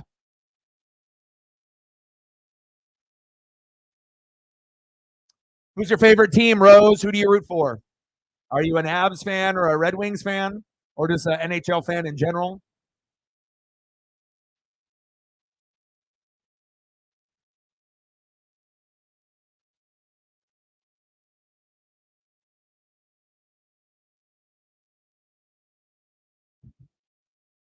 Still tied at 2, baby.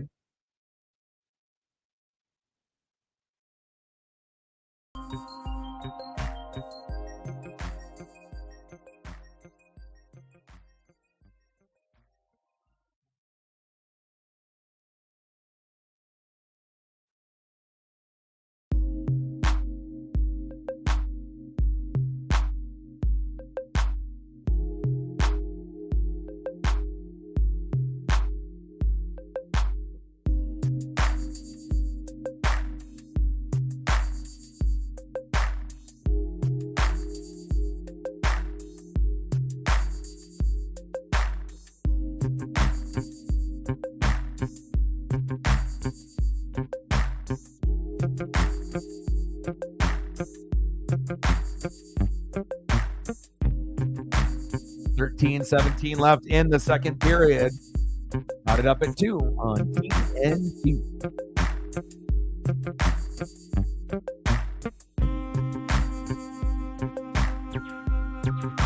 Calgary, yeah. Well, a lot of us here are, we rep the Kraken, and obviously Kraken and Calgary. At this point, we have a little beef with you guys, but we don't got any beef specifically with you. So if you love Calgary and you root for them, I have no problem with that. But we definitely have kind of a shit list, based off dirty play that happens in Seattle. And right now, Calgary might be the number 1 team on our shit list, as well as Colorado. But we got no problem with you, Rose. Who's your favorite? Yeah, well, good for us, not good for you, right? But it was good for us. But we just want to make sure that, if we're going to play Calgary, that their players don't try to injure our guys. It's one thing when we're trying to win and you guys are trying to win, but then if you're trying to get a penalty and then, that's one thing, or you fight or whatever, or you have a hard check. But then it's when you're intent, there's a purpose on trying to like eliminate the player from the game or many games, that's where, you know, we have to draw the line. When you're trying to like injure our player for like multiple games, you're trying to knock the player out. And I feel like every time it seems like we play the Flames, it seems like there's always a player or two that is trying to do something a little dirty. And it's not like, you know, every team is innocent. You know, every team is going to have questionable players do questionable things. But yeah, we got no problem with you, though.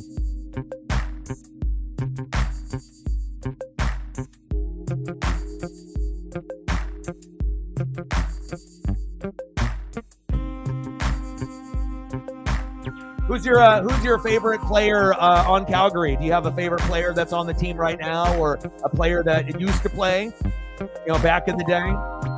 Who are your favorite players right now on the team, or past or present? 11 minutes and counting. Boom! 3-2 Avs. Wow. Arturi MacKinnon with a snapshot assisted by Mikko Rantanen.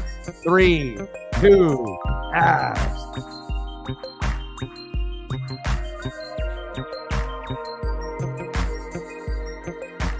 Yeah, well, I think everyone on planet Earth knows that the hit was dirty, you know. And again, there's going to be games in the future where the Kraken player ends up doing something dirty, and we'll have to admit to that too. You know, it's not really in our nature. But again, sometimes we don't know the full story. We're not the players, you know. And again, some of these guys have very intense rivalries, and there's a lot of passion involved. And, you know, the main thing for us is, like, we just don't want guys to get knocked out for a game or many games. You know, we have to look at the health of our players too. So,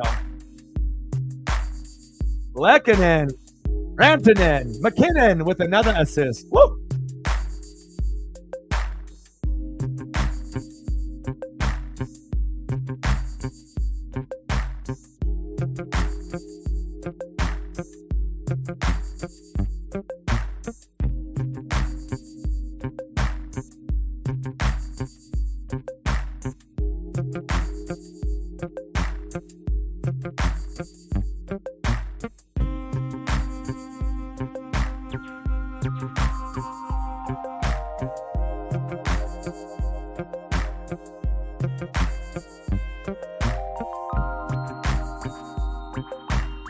Nice. Lehkonen, assisted by Mikko Rantanen and Nathan MacKinnon. 3-2 Avs. 10 minutes to go in the second period.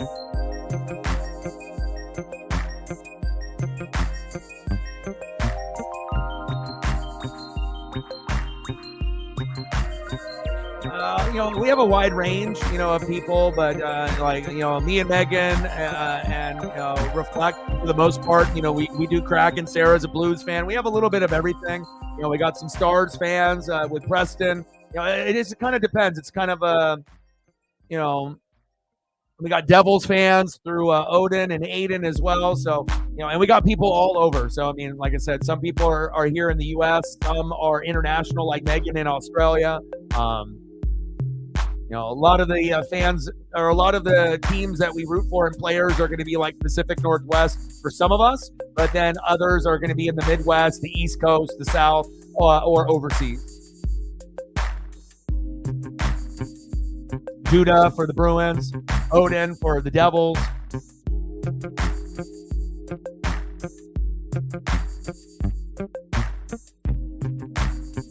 Yeah, I mean, especially, you know, it's like, you know, when we're not during, you know, we're not in football season, so there's no Ducks or Huskies, there's no Seahawks, you know, so at some point, you know, you just have to, you know, decide, okay, you know, I guess this would be the team that we root for at that point, so.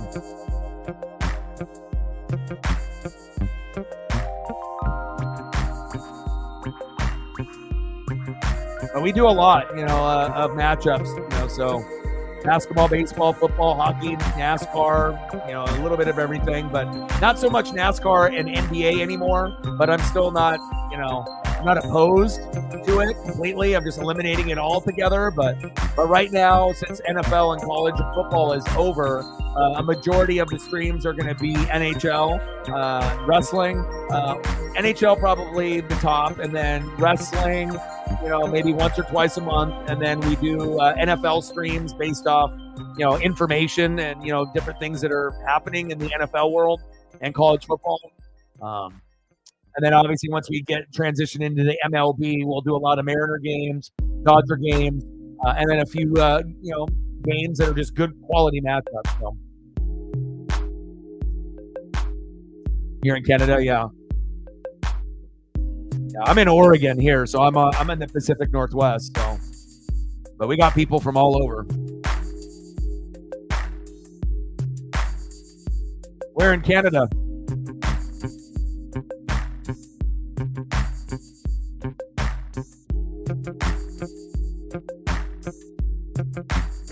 Three, two, Avs.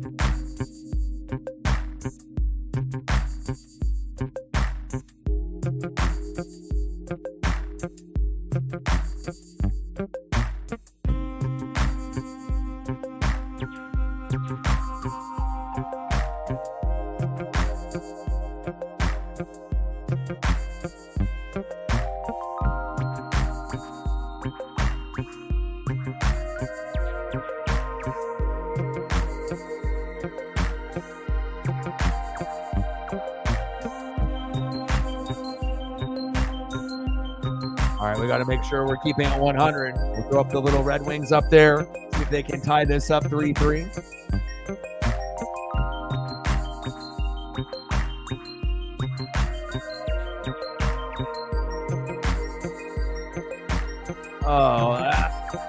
I don't think, I think a majority of America and the globe is going to be on the Cody side, just because with Roman Reigns, I love the Shield when it first came out, but, Roman definitely couldn't cut a promo back then.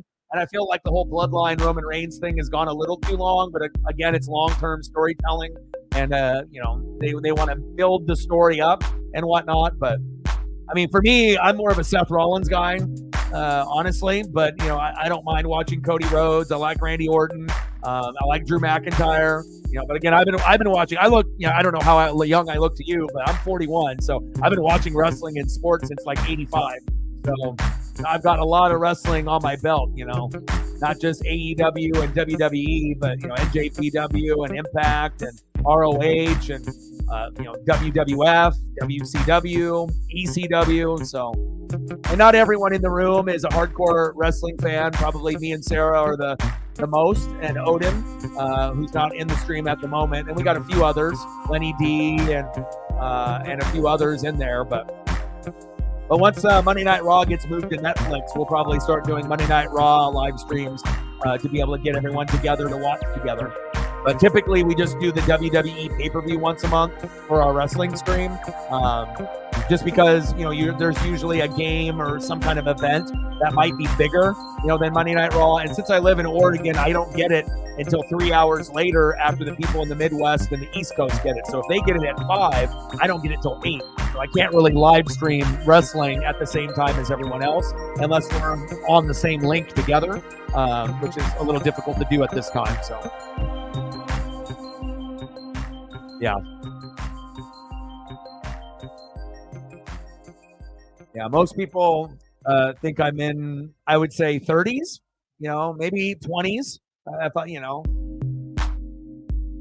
Very kind words. But again, also, too, I've lost like 75 pounds. I actually just weighed myself. And during COVID and how everything was going down, I ballooned all the way up to like 270, 275. And, kind of just let myself go and got depressed and had depression and anxiety and was just ordering food from like Grubhub 2-3 times a day. It was just terrible. Wasn't exercising enough. It was just a bad look, on my part. And then ended up breaking up with, the girlfriend that I was with at that time. And then me and my pup, ended up going on a kind of a mission, an exercise mission, and she was overweight herself as well, my pup. And she's lost 20 pounds and is down now to a healthy weight, being at like 70 pounds. And now she's down to about probably 50 to 55. I was up to about 270, 275. And now I'm all the way down to 193. I never thought I would get down to this kind of weight. I haven't weighed 193 since I was probably 17, 18, 19, 20 years old. So it's been at least 20 years that I've weighed this particular weight. So, but also too, I put in a lot of work. I don't eat fast food. I'm not drinking beer anymore, really. I'm not doing a whole lot of alcohol. I don't eat fast food, and lots of vegetables and eating healthy. And I'm exercising about an hour and a half, 7 days a week. So that's where the weight will go away. So Hollywood Rock. Yeah, I like heels. You know what I mean? So it's like faces. It has to be a certain type of person for me to like you if you're a face. And obviously Cody can be a face or a heel. Seth Rollins can be a face or a heel. Randy Orton can be a face or a heel. And if you're a legend and you're a GOAT, you can do both. But I feel that when guys are heels, that's when you get the best out of them, because they can talk shit and then they can kind of channel in their inner rudeness and their kind of haterade, you know, towards other people. And then depending on the swagger that the person has, and if they're articulate with their words, then they can end up cutting good promos. But I always feel heel promos are better than face promos every single time. So again, you know, I'm a big Rock guy, Stone Cold, Macho Man, RVD from back in the day in ECW and Sabu, you know, but right now for me, it's like I like Seth Rollins, Kevin Owens. Obviously, Sami Zayn is always linked to kind of Kevin Owens, and I like Sami. But as far as like big names, you know, I go Seth Rollins probably, and it doesn't really matter where they put Seth. I've always liked him, but Seth, Randy Orton, Kevin Owens, Drew McIntyre. I definitely enjoy watching Cody do what he does. And again, you know, the whole thing with the bloodline and everything was cool in the beginning, but I feel that they kind of pushed it a little bit too long. But again, they're trying to, you know, make Roman the longest reigning champion of like all time. So 3-2 Avs. We have a 4-on-4 here. 6:53 left in the second period. Yeah, thanks. And I'm not even at the final goal. I don't know what my final goal is, honestly. I think my final goal was to be, you know, somewhere between, I don't know. I mean, when you're at fucking 260, 275, you feel not very good about yourself, you know, especially for my height and weight and you know, based on, because I never weighed that much before. And then to be down to 193 right now, if you go and look at pictures of me, you know, through social media back then, and then to see my face and, you know, and overall, you know, what I look like now, it's a night and day difference. I feel like a whole different person, but it's the healthiest I've felt in my entire life. And if it wasn't for family and Paisley, I wouldn't, you know, be in this position. You know, it takes a lot of discipline to exercise an hour and a half at 7 days a week. You know, literally, I have not missed a day because I got a American Staffordshire pity mix. So that dog needs proper love and proper exercise. One-on-one saved. But again, if I didn't have Paisley, I wouldn't have lost all this weight. I would have walked, but I probably would only be walking like 30 minutes a day. And it probably wouldn't even be every day. It would probably be like a couple times a week, if I'm being honest. But when you have a pup and, you know, that, you know, ends up being the most important thing in your life, I want to make sure that she's healthy and happy, which in turn made me healthy and happy. And it was the saving grace for me and my mental health by having this pup in my life. So every day. I mean, I'm full-time. I've been doing this for 12 years. This is my 8th year on YouTube. It took me 10 years to go full-time, and I usually stream every day. You know, when it's football season, I usually do like reaction videos to like NFL and college football, but I usually try to stream 7 days a week. So there's a lot of effort. If once in a while I may take a day off here and there, they're scrapping, they're fighting, let them punch. But you know, sometimes we might do 5 days a week, sometimes 6, or, you know, depending on if there's not a good matchup and if, you know, my mental health isn't there, because I can't fake being happy. You know, I can't just like, you know, put on a fake smile and act like everything's okay when it's not. So, and, you know, I've gone through depression and anxiety where it's almost crippled me, you know, and I've been at a very, very low point where, you know, I didn't know, you know, if I would still be here. And so, you know, I've just tried to put myself in a position mentally for my mental health to you know, win the day, and would and the Red Wings getting into it here, 3-2 Avs. But it takes a lot of discipline, to be able to, have your goals to be accomplished. But again, most people are not going to be like me. I'm very, very determined. I'm very, very committed.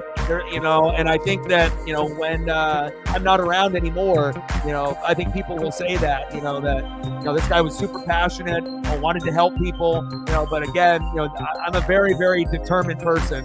And once I have my mind set on something, I don't quit. I don't give up. I keep going no matter what. So.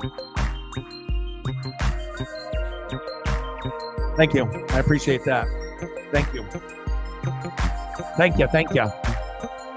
Yeah. But if you go back into my library, I mean, we're getting closer to 4 million views total. Again, I started this dream, 12 years ago, and then we were streaming on like Facebook and other platforms. But I've only been on YouTube for, I think, 8 years on YouTube, but I've been streaming for 12.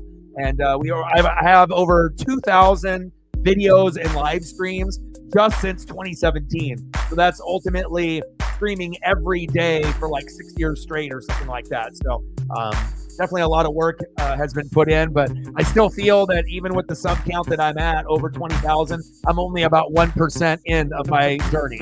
And I know that might sound crazy to some people. It's like, how can you be at 20,000 subs and only be at 1% of your goal? But really honestly, I feel that, this channel deserves a lot more.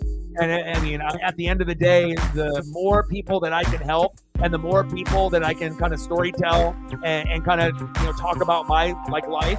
And then you start to realize, not everyone, but for people that are genuine, that stream, that you have a lot more in common with those people than you think.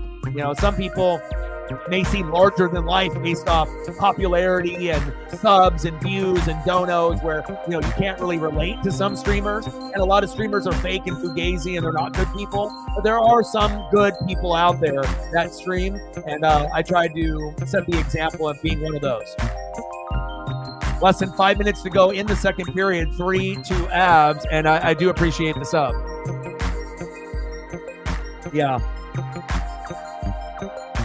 But the thing is with me, it's like I feel like I relate to many, many different types of people. I feel like I have a common ground. So it's like we have people as young as 10 or 12 years old on the channel and as old as 90. So half of the fan base is under 40 and half of the fan base is over 40. So it's kind of cool to be able to have that blend where you can get people that are, 18 to 22 for the kind of the younger crowd, right? And then you get people that are going to be like 24 to 34, a little bit younger than me, but I can still vibe and relate.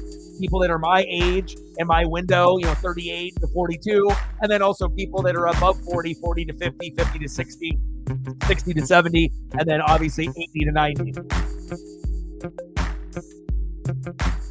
But I appreciate the sub very, very much. It means a lot. But if you have anything that, if you have anything like a favorite player or a favorite, whatever, let me know and I can throw it up on the screen for you. I usually like to do that. That way, when people donate, I usually try to throw up something. But sometimes people can't afford it or they can't, in that situation. But if you have a favorite thing, let me know and I got you. Lauren in the building. How are you? Oh yeah. They're definitely scrapping, and Detroit came out swinging right out of the gate. Avs at home are very, very difficult to beat, but Detroit is giving them their money's worth tonight, and we'll see if Detroit can actually get another goal to tie it up 3-3 here before the second period ends.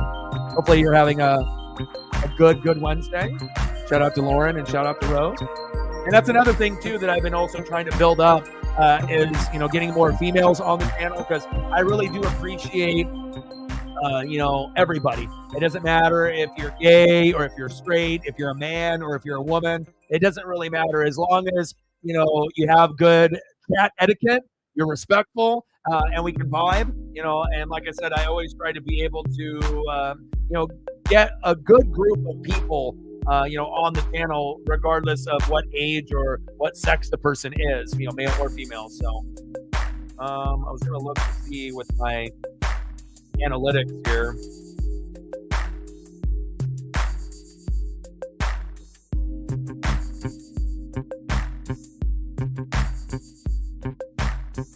But I've gotten the female audience up. At one point, it was like 95 to 99% male and like 1% to 4% female. But now, because I'm very, I don't put up with the trolls and the haters and whatnot. So a lot of times, if I get someone, we'll just give them the boot. But again, we have it right now: 85% men, 15% female. So I'm really proud of that. And I'm hoping at one point that I can get it to 60-40, where I can get 60% men, 40% women. I would love to get it to 50-50, but there's just not as many female YouTube's, watchers, I feel, that even out that number. At some point, it's a goal of mine to be able to get it to be 50-50. That would be a dream come true if I could get it to that point. And also have, females feel comfortable in the stream where you don't have a bunch of creepy dudes hitting on them. You know what I mean? That's a big thing for me too. Like, I want to make sure that we're all respectful, so it's not going to be some like weird conversation and, a bunch of creepy dudes hitting on all the females that are in the room. I don't put up with that, so.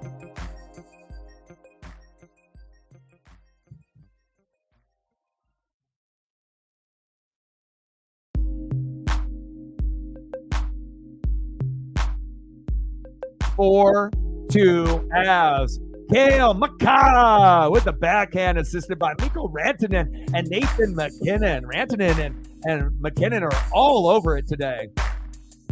McKinnon! Wow. They're starting to pull away. 4-2, Avs.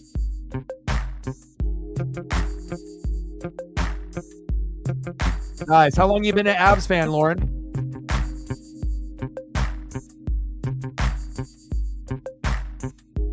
But I always like to be, I'm really proud of that number that we got that up to that level, because I didn't know how long it would take for me to be able to get the female audience up to that number, but I still got goals to get it to 60-40. But right now, 18 to 24 years old, 24%, 25 to 34 years old, 30%, 35 to 44, 29%, 45 to 54 years old, 11%, and then 55 to 64, 2%, and then 65 and up is 3%. So 85% men, 15% women. That's pretty damn good.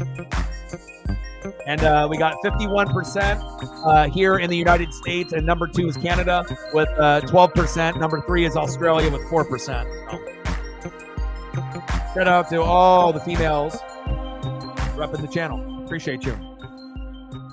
Since 86, nice. Yeah, I was born in 82, so a lot of people, when they come to the channel, they feel like, they think I'm 20-something or 30-something. I'm 41, but I guess I got good skin and good genes from my mom and my dad. Less than 3 minutes to go in the second period. Avs pulling away 4-2. 34 shots on goal for Colorado, 20 for the Red Wings. We're at 54 shots on goal, and we're not even in the third period yet. Oh, my.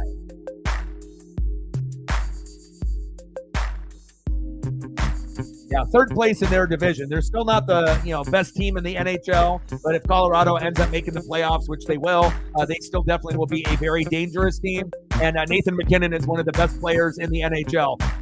There's not going to be a conversation with NHL fans that if you say who are the top 5 that aren't goalies or goaltenders, that who are top 5 players in the NHL, and anyone that watches hockey, you can't exclude Nathan MacKinnon. So you turn 44 and you look like you're 18. You have the Gen X genes. Okay. Yeah.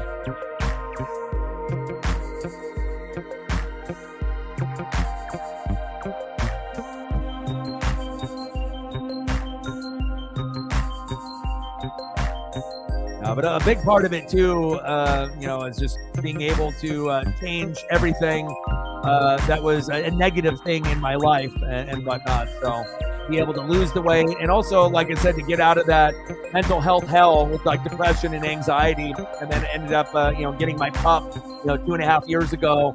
And when I ended up, having the breakup with my ex-girlfriend, my pup Paisley was probably very scared that I was leaving, because I was really the one that was taking care of her, and I had to, do anything in my power to try to see if And plus, with the ex-girlfriend, she didn't really care. So it's like, with a high maintenance pup, like an American Staffordshire Terrier or like a pitty mix, those dogs have to be exercised, 30 minutes to an hour and a half every day. And if you don't do it, they're gonna be a little rambunctious and pissed off, and they're gonna, ruin your shit. They're gonna bite into your comforters. They're gonna rip up your shoes. They are gonna not listen. And I'm glad I've been able to, give my pup the life that she deserves. And she is definitely the love of my life, and has changed my mental health for the better. And it's made my life better too. So, again, I've been walking about an hour and a half, 7 days a week for over a year. And when it was COVID, I weighed 260, 275. Now I'm all the way down to 193. So pretty proud of that.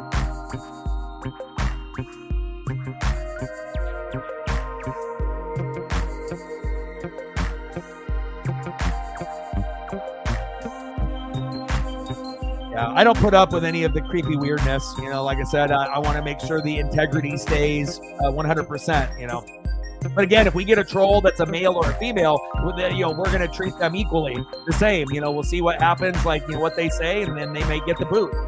They may get a timeout, they may get the boot and whatnot. But I want to make sure that we create a safe environment for anyone and everyone, no matter what age or race, or, male or female.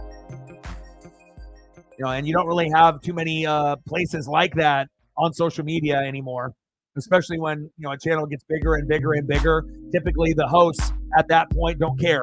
They say they care, but they typically don't. As long as the views are good, the subs are good, the donos are good, a lot of times that these hosts will just bank on the mods doing all the work for them.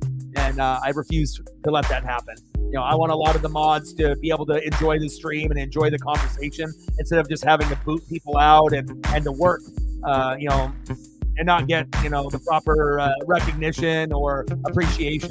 So I definitely feel a lot of hosts don't appreciate their mods. Now, some hosts do, you know what I mean? But there's a lot of mods that definitely don't get appreciated on Twitch or YouTube.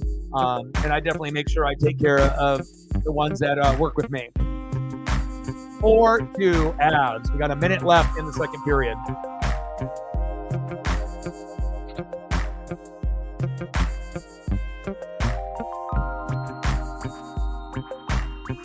$55 seconds left in the second period. 4-2 Colorado. 36 shots on goal for the Avs. 20 for the Red Wings. Now Detroit has to be able to find a way to get their third goal within the first 6 minutes of the third period, or this one is over. I mean, it already is pretty much over. I mean, the vibe, because it's like chances are Colorado is going to put up another 1 or 2 in the third period based on the flow of the game. So if Detroit wants to be able to match that energy, they have to get into a power play, and they're going to have to score within the first 6 minutes in that third period to get to 4-3. And even if they do that, they're probably still not going to win this game, just based off the vibe. And Colorado is damn good at home. They are one of the best in the NHL at home.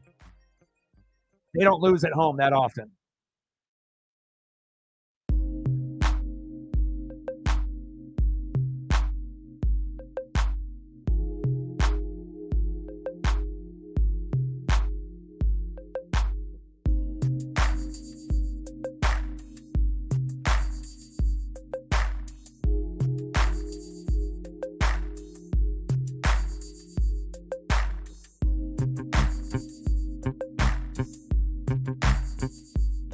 $33 seconds left in the second period. See if we get any last-second opportunities here.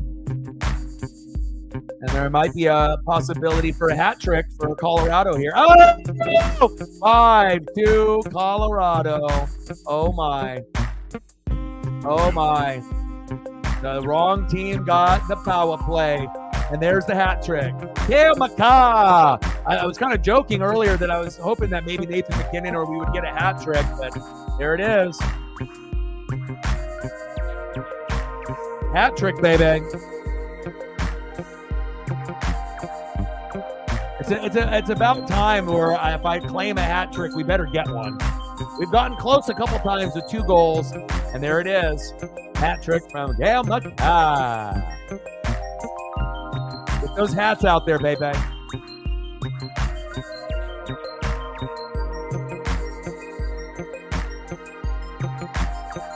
Cale Makar, 17th goal for the season with the wrister.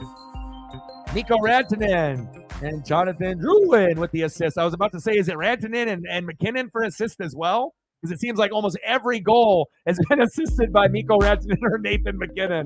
I mean, every single goal for the most part. MacKinnon with the first assist. MacKinnon with a goal of his own. MacKinnon with the assist with Leikkonen's goal. MacKinnon with another. I mean, Nathan MacKinnon is everywhere, and that's why he's considered to some the best player in the NHL or top 2, top 3, because not only does he do it with the scoring and the goals, he's always in the mix for assists with the Colorado Avalanche. And yeah, pick up those hats. A lot of hats going on the ice right now. This one is over. 5-2.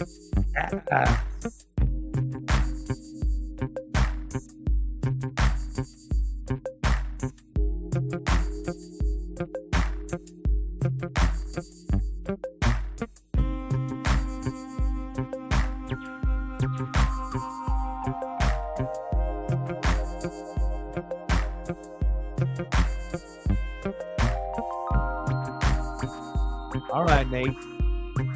Nathan MacKinnon. I mean, even though I'm a Kraken fan, if I had to choose, I think my favorite player to watch that's not on the Kraken, I probably would say Nathan MacKinnon. I think that is my favorite player to watch. I mean, like I said, there's a lot of amazing players that are out there, that are OGs like Sidney Crosby and Alexander Ovechkin, or the new face of the NHL once, he starts to get, comfortable, and obviously with Connor Bedard, he'll take over that role of being the new Sidney Crosby and Alexander Ovechkin. And then you got many, many other players that are out there, Austin Matthews and, Connor McDavid. I mean, there's many, many guys that, that we can go through and talk about, but I enjoy watching Nathan MacKinnon because it's consistency, and I like being able to see consistency and greatness, and Nathan MacKinnon definitely gives that for Colorado.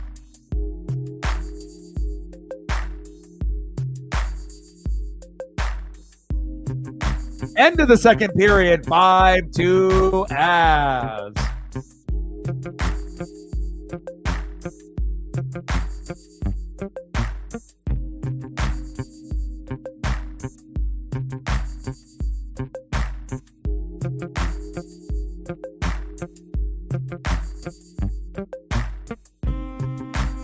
Three goals, 3 shots, and an assist. Cale Makar. Unbelievable.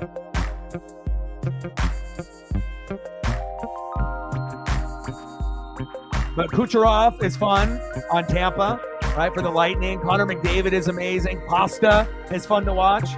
Panarin is good. There's a lot of guys that are out there that are fun to watch, but Jack Hughes, for the Devils, and I try to do a lot of different, matchups so I can, go over all of the best players that are, in the league. But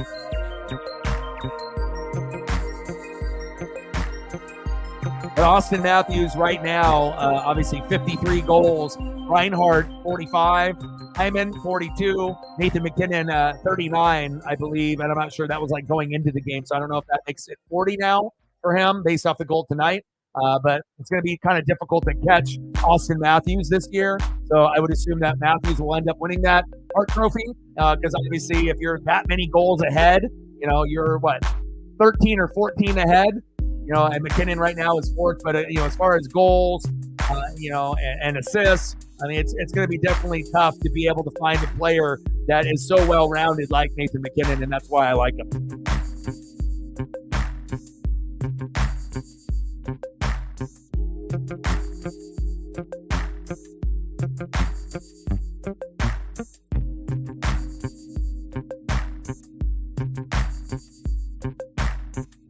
Yeah.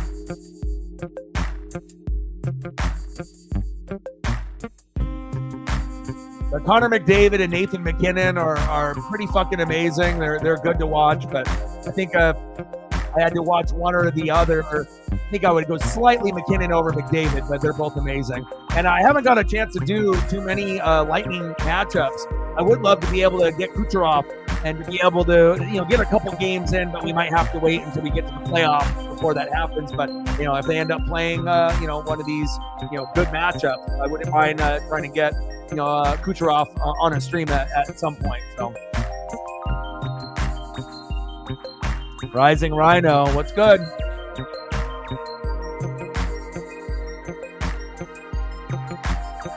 Hey, I appreciate that very, very much, man. How are you?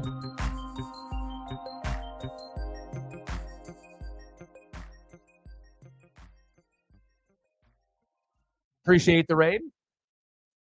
I was hoping that the matchup would be a little close, and I guess it was 2-2 first period, and I guess that's the best that you could have asked for in that first period.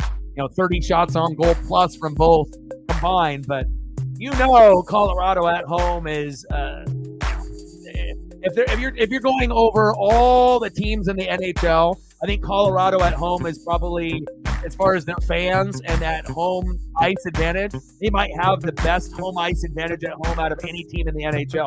Can we think of any other team that has more of a dominant presence at home year in and year out, than Colorado? You would have to probably, and if you don't say Colorado at 1, and but they got to be in your top 5 if you don't have them at 1. But I'm trying to think of any other home ice advantage that's better than Colorado. I mean, there may be a few, but Colorado definitely is towards the top.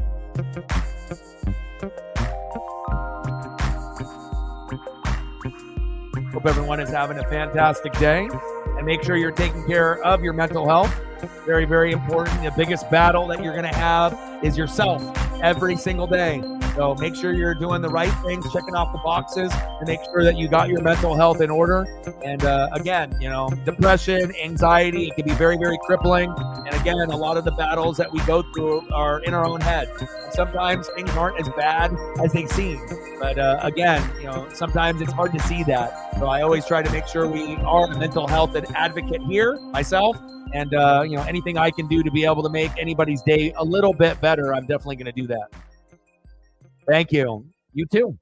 I appreciate you.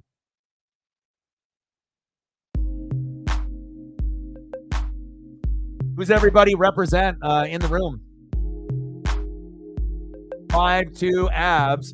We got a 1-1 Ottawa and Anaheim. Ended the second period as well. And then we only had 3 games on today on the slate. And then the Maple Leafs beat the Sabres 2-1 in OT.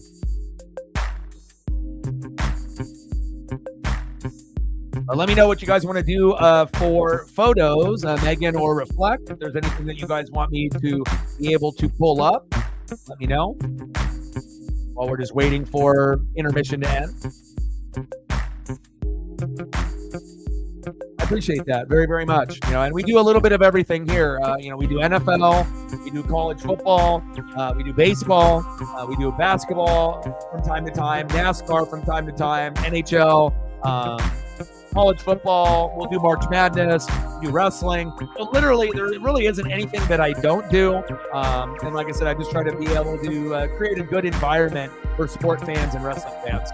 And I appreciate all the people that have sub. Thank you so much. I appreciate you very, very much. It means a lot. I appreciate that. You too, my guy. Well, the thing is, right now, YouTube, I don't mind, doing certain type of raids on certain channels and whatnot. But the number that you see, and this is me just being genuine and just being honest, right? YouTube is having issues. So the number that you see on the stream isn't, I mean, I can't say for sure, but again, YouTube is having some kind of glitches and issues unless it ends up being bots or it ends up being people that are watching that are maybe in a foreign country. I don't know. But again, yesterday's stream numbers were a little different than what the analytics showed at the end of the night. And also based on what you see in the corner, that may not be an accurate number because there are some weird glitches that are going on Because again, 130 people sounds great, sounds awesome, but are there really 130 people in the room? Anytime I end up seeing an inflated number, sometimes it might be legit, and it might be just people that don't speak English and they're in a foreign country. Some of them might be bots. I don't know, but what I do know is that the number is inflated, and it's some kind of like YouTube error. And I know I'm not the only streamer that has gone, through some kind of weird numbers and whatnot. So.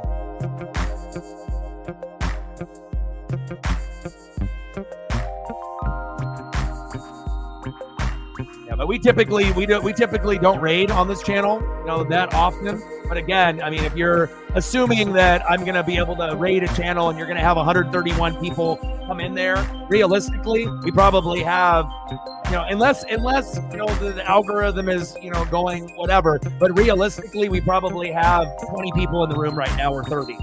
I'm just being honest. And I know some people wouldn't be honest like that, but I'm just being real. I'm always genuine and honest and real. But the number to me, I think, is just like an error. Like right now, we're probably sitting under 20 people right now. So it's cool to be able to see, a 130, in the room. But I know that either that is an inflated number, not a real number, or, some kind of glitch in the YouTube world. But most YouTube streamers would not fess up or own up to that or be honest about that. But I this is who I am. I have to be genuine and honest.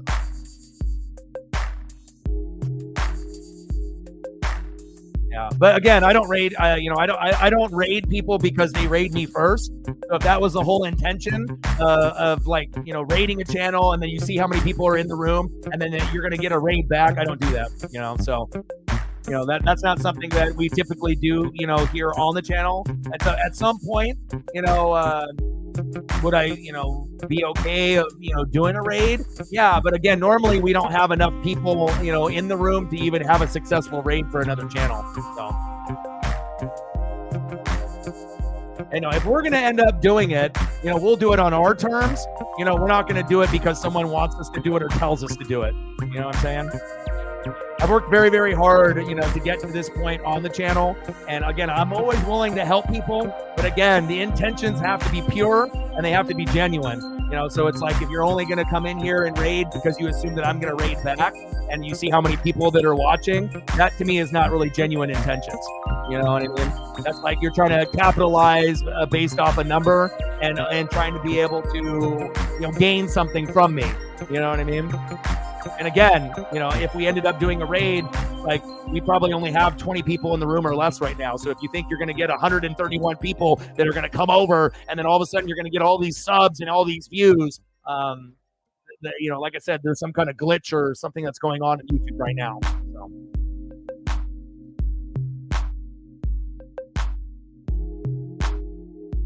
Now, I'll throw some up for you. Now, if we end up getting to a point where we actually have a good amount of people, in the room that are there, yeah, I mean, once we actually talk it over as a group, yeah, we may, raid, some other channels. But again, we're not going to raid a channel just because they raid us and then they say, oh, you should raid back. That'll never happen, because then it shows that, your intentions, aren't really that pure. It's like you're raiding just to try to get a raid back. And that's not really being a truthful, genuine person, in my opinion. Raids have to happen organically, not have someone force me or tell me to do something. So.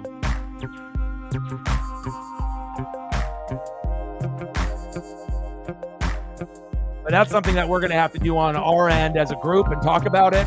But again, we're not going to have someone come in here and tell us what to do and then we're going to do it. It doesn't work like that. We appreciate anybody that's going to come in here, and if it ends up being something where they want to raid, but again, if the intentions aren't genuine, then and I'm not saying that the intentions aren't genuine from you guys, but again, if that was the intention originally, then again, it has to be something that we'll do, not something that you're asking us to do or forcing us to do.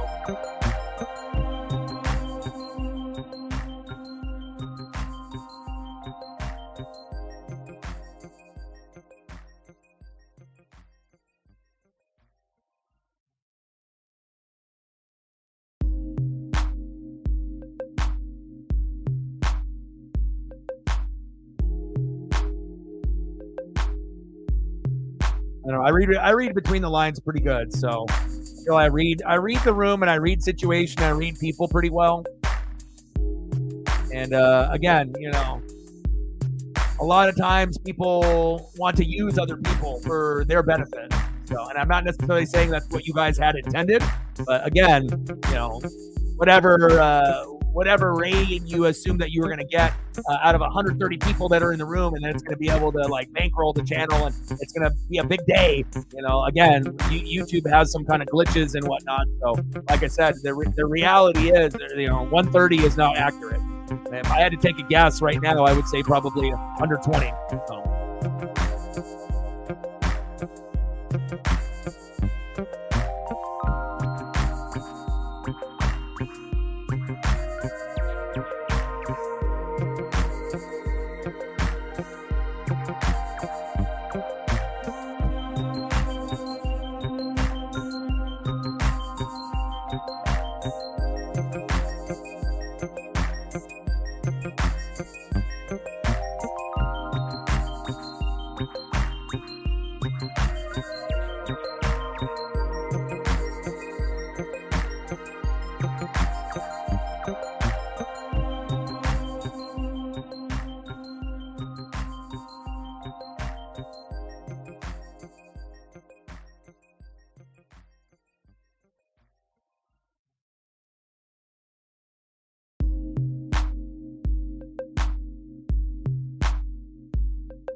Mikowski.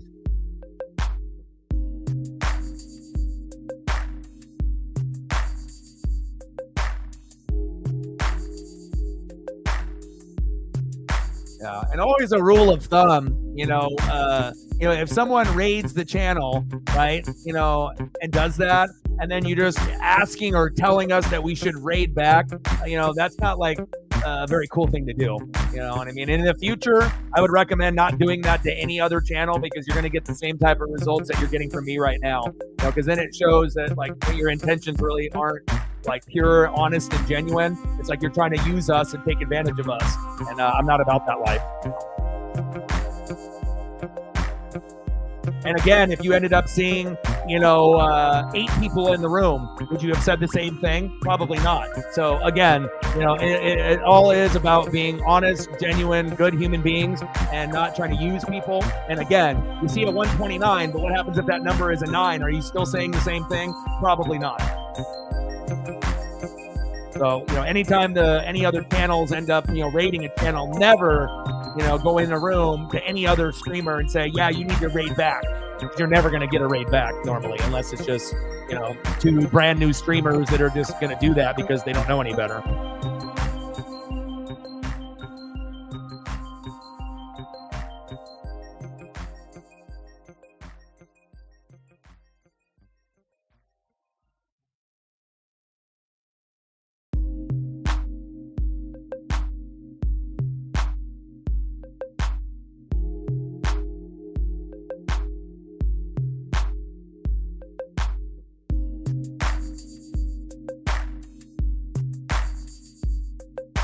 And if you noticed, everyone left, and then they obviously didn't say anything. So, of course, if the intentions were pure and genuine, right, there would have been a little bit of, clapback, and whatnot. But again, if you end up not responding back, then obviously everything that I've said is true. So, and even if they did clap back and say something, you have to read between the lines. So. I mean, I get it. Everyone wants to grow. Everyone wants to have success, on streaming. It's a very, very hard thing to do, but you have to be able to work hard, for your numbers, and there is no easy way to be able to have success.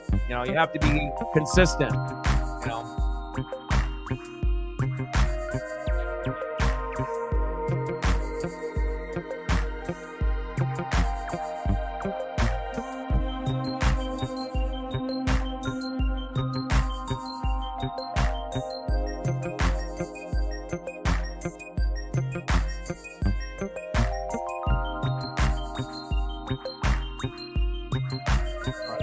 Let me go grab a drink and check up on Paisley here real quick.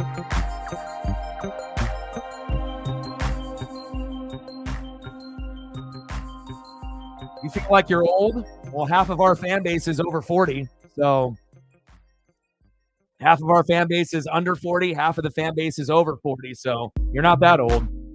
The oldest person that we have on the channel is 90. So, and the youngest that we have that hops in once in a while, I think is like 10 to 12. That doesn't come in that often, but most of the people are, 18 to 90. So I'm smart, you know what I mean? I ain't a fucking dummy. It's like, you got, 5 or 6 people, in your room and you want to raid because you see that I got 131, but what happens if I only had, instead of 131, what happens if it's 13, or whatnot? It's like, you got to be able to be smarter about your strategy, you know what I mean? But again, not everyone, has common sense, to be able to understand what chat etiquette is about, you know what I mean? And, trying to be able to take advantage of a situation for your benefit and, and trying to be able to be a part of a group together to enjoy, the NHL or enjoy hockey, or are you just trying to try to take advantage of me and my fan base, And we're not going to have that happen. So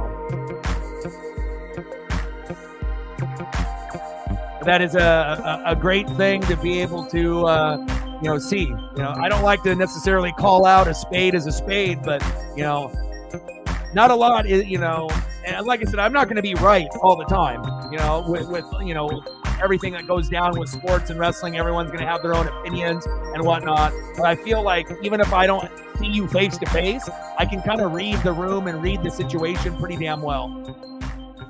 I got that ESP, feel me? 5-2 Avs.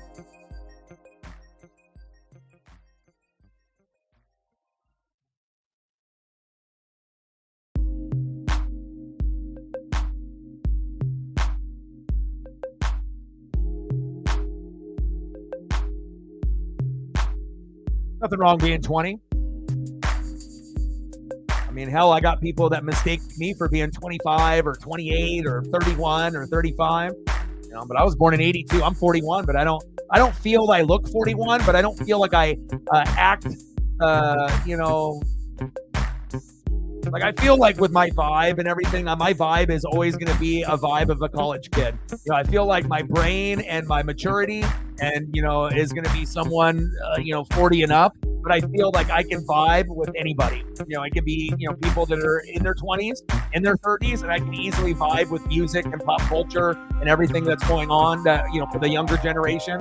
I'm not going to look down on, necessarily a younger generation. I can vibe with people that are around my own age, and I like vibing with people that are older. Because older people some are going to be smarter than you, some are going to have stories and information that you're not going to have. And it's just always good to embrace people, no matter what age they are.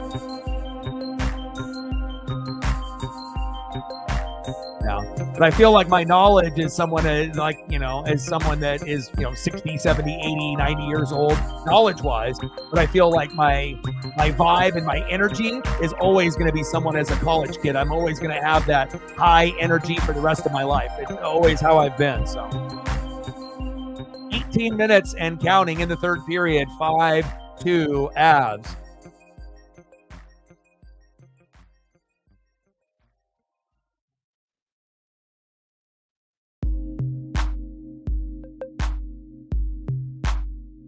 Because, if you're not going to raid when we're at, 13, then don't try to come in and raid when we're at 132. And then once you do it with 5 people, expect to have 132 people come over there. And then all of a sudden, you're trying to, you know what I mean? Your intentions aren't pure. It's like you're not actually trying to be a part of our group. And you know what I mean? You're just trying to take advantage of us here. And then lo and behold, the number isn't even real. So you ended up winning that conversation. I mean, I guess it might be, but I highly doubt it.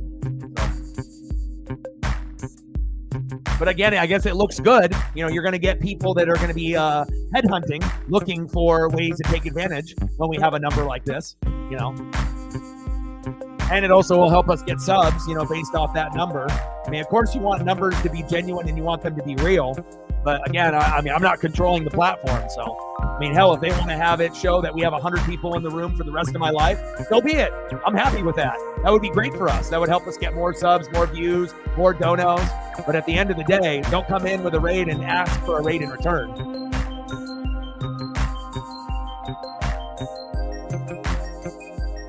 25, 75 to go.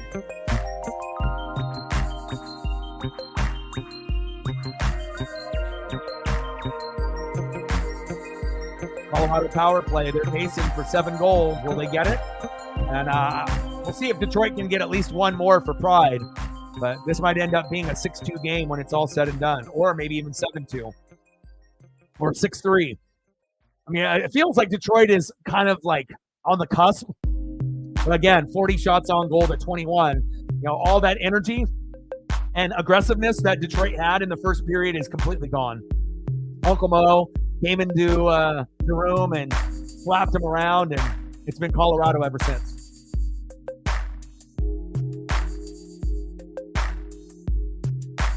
Yeah, a majority of the people here are very hardcore for NFL and college football. It just so happens that football season's over, so we transition into the NHL because we like the NHL over the NBA.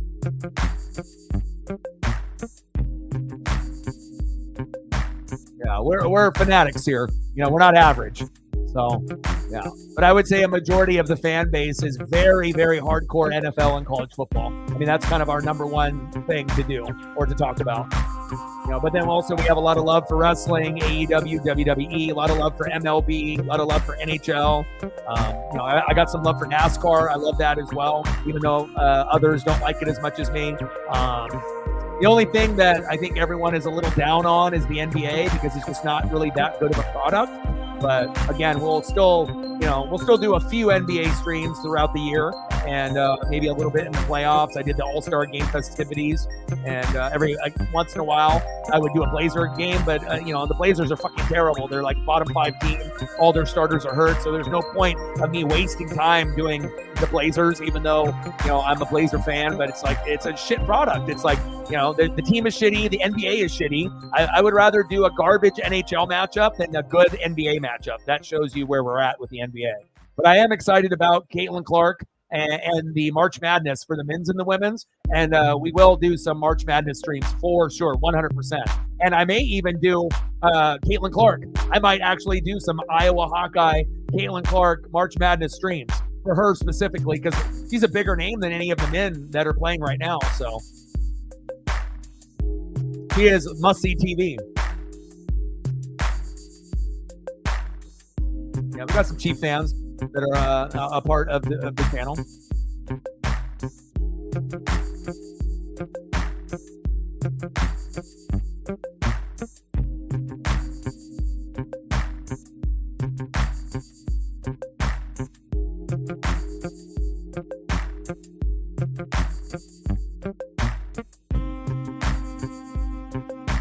I'm very curious to look at the analytics and see what's going on. It makes you kind of wonder, you know, with some of the other, like, you know, bigger channels, you know, if like the numbers are not accurate, you know what I mean? Like if they only actually have realistically a fraction of what the number is, like how does YouTube decide, you know, with what channel? It's like, obviously it's with the algorithm and whatnot, but if the algorithm or if like the numbers are broken and they can just put whatever number they want and that's not actually the real number, you know, you got to think, you know, some of these YouTube channels that are out there, you know, are gaining steam and gaining popularity, you know, based off not accurate numbers. Makes you kind of wonder.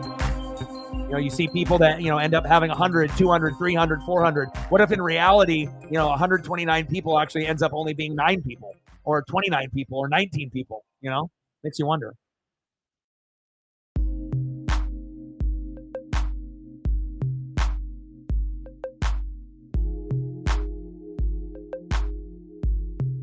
All right, let me go check up on my pup here real quick. And I'm going to get a quick drink. I'll be back in like 1 second. Not like anything big should happen, but give me a minute.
All right, I'm back.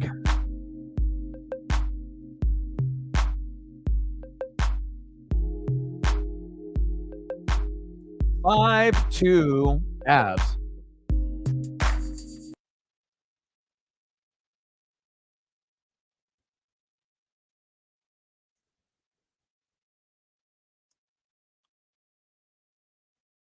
For real. I mean, we all have obsessions, and things that we're fanatics about, and whatever that is. I mean, if it brings positivity to your life, no matter what it is, it's a good thing. As long as it doesn't take over your life from functioning. Whatever things that you have to do. But of course, everyone's going to have things that they absolutely love. Everyone in the room has things that they absolutely love, love, love. So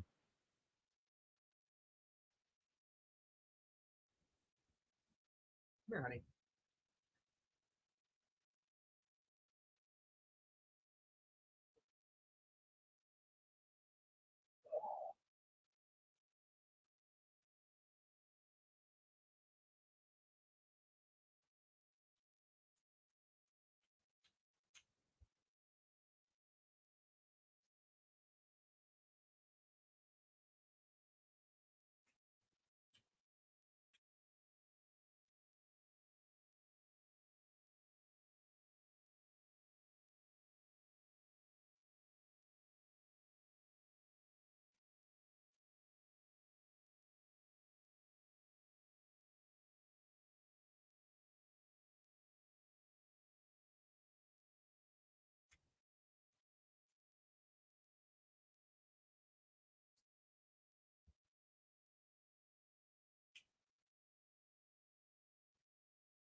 Thank you.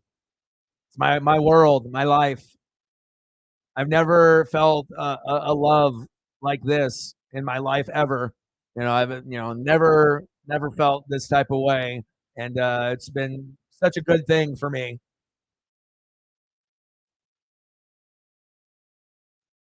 Like literally spend every minute of my day with her. Besides when I end up streaming, or she'll usually nap in the living room on the couch and whatnot. I'll tell her, hey, Dad's got to do YouTube, take a nap, and then she'll look at me and she'll go straight to the couch and just like lay down, and I'll put a blanket over her and she'll take a little nap for a little bit. So, but I haven't had anything higher than her that is affected. Oh, 6-2.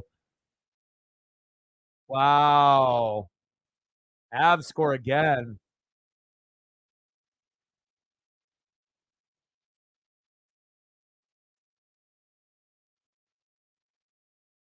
Jonathan Drudingle with a wrister, assisted by Ross Colton. 6-2 Avs.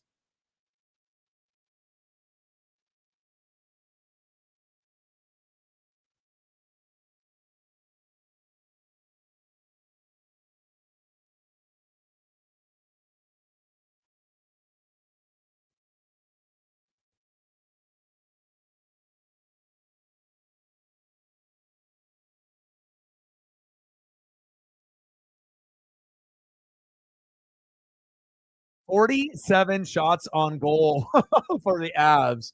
Unbelievable. 23 for Detroit. Colorado pacing for 2 goals per period. and it looks like they're not done. 2-3-1. We'll see if they get one more in this third period. I mean, the only one that we're missing with a goal is Rantanen. I mean, he's been getting a lot of assists, so no. Paisley's my pup. Paisley pup. She's 2.5, but a lot of people think she's still like pup. You know, like around a year and a half, based off her size and whatnot. But she's full adult. Typically, dogs are after 1 year old for most breeds. So.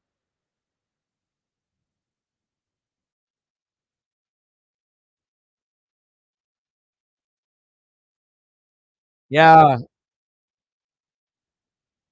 I don't think they're going to get 10, but I think there is a good chance that they can get 7 or 8. It just depends if Detroit, you can already tell with their body language that they're just ready for dinner. They're ready to get, on the plane. They're ready to get the hell out of there. They played great in that first period. It was 2-2. They even scored first, but you just knew over time on the ice, Colorado at home is like so fucking dominant. I don't even know what to compare it to, but to me, they are the most dominant team at home. The Colorado Avalanche. So, Megan, have a great rest of your night. Thank you so much for the love and support. Get some sleep if you can, and enjoy your new video game system. I'm very jealous.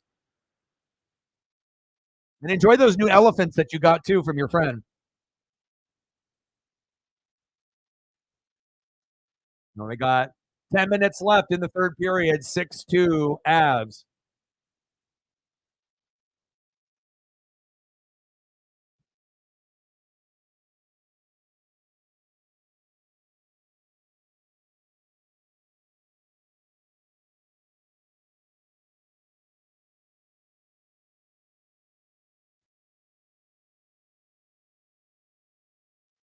Sounds good. Appreciate you very much. You and Reflect definitely have held it down, and I appreciate you too.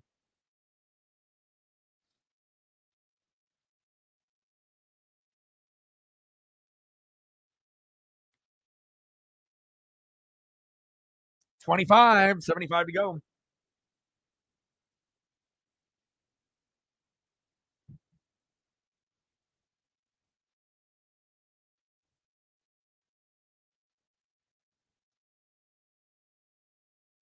I wonder how long it's going to go for Valhalla, me, and the others. I wonder when things are going to get, I guess, quote unquote, fixed. I want to look at I'm looking at like the metrics and the analytics and everything like that. So I don't know, where this 130, came from. But again, anytime you get newbies, you're going to get people that are going to try to take advantage of you, which we saw earlier tonight. And you're going to get newbies that might sub, which is great.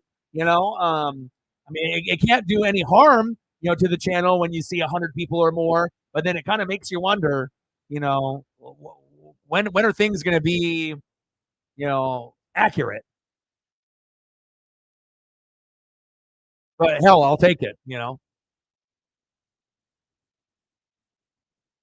It'd be really nice once we can get to a point where we actually do have, 30 people, 40 people, 50 people.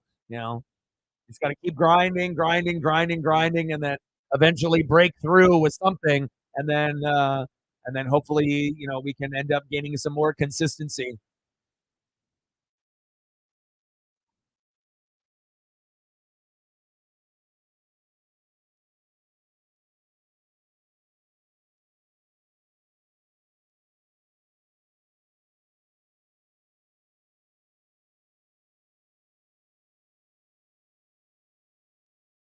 Six two Avs.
Yeah, because I mean, if you end up having a legit 100 people, in the room for the whole, stream, that's when you end up getting, 10,000, 20,000, total views, and that's not what, so I already know everything is fugazi. So, but we did gain a couple subs, and then we'll see, how it goes moving forward.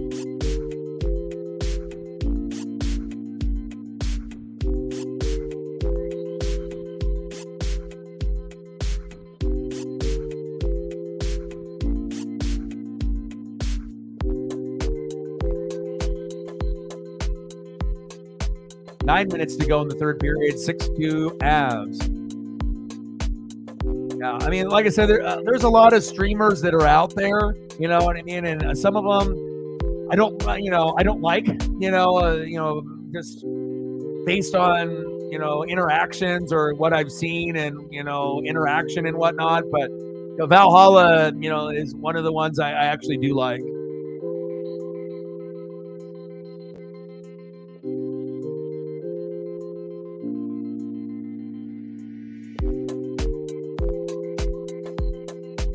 I wish him the best of luck.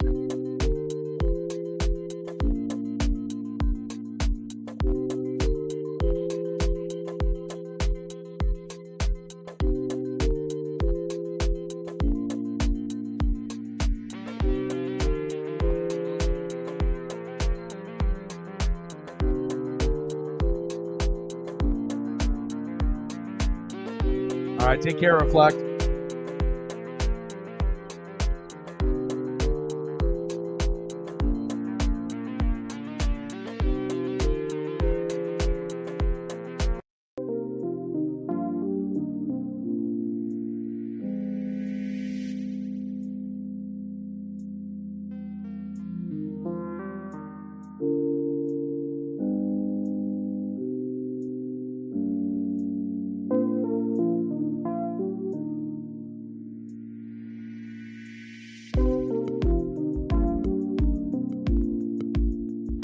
Kind of crazy. I called them all out and then they dipped immediately.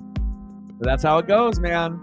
You try to pull a fast one, you ain't gonna pull a fast one on me.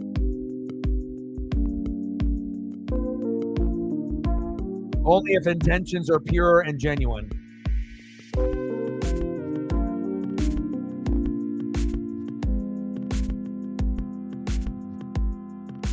They ran out of the room faster than rappers trying to get away from Diddy.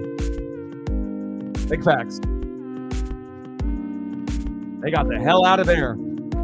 Hey, you want to party? No, I don't. See you later. No, Diddy, no. No means no, Diddy.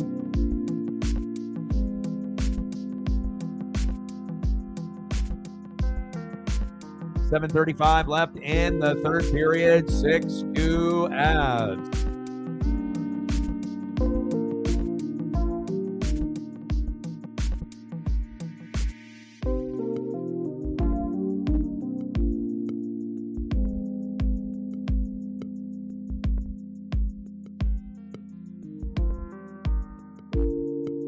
Icing.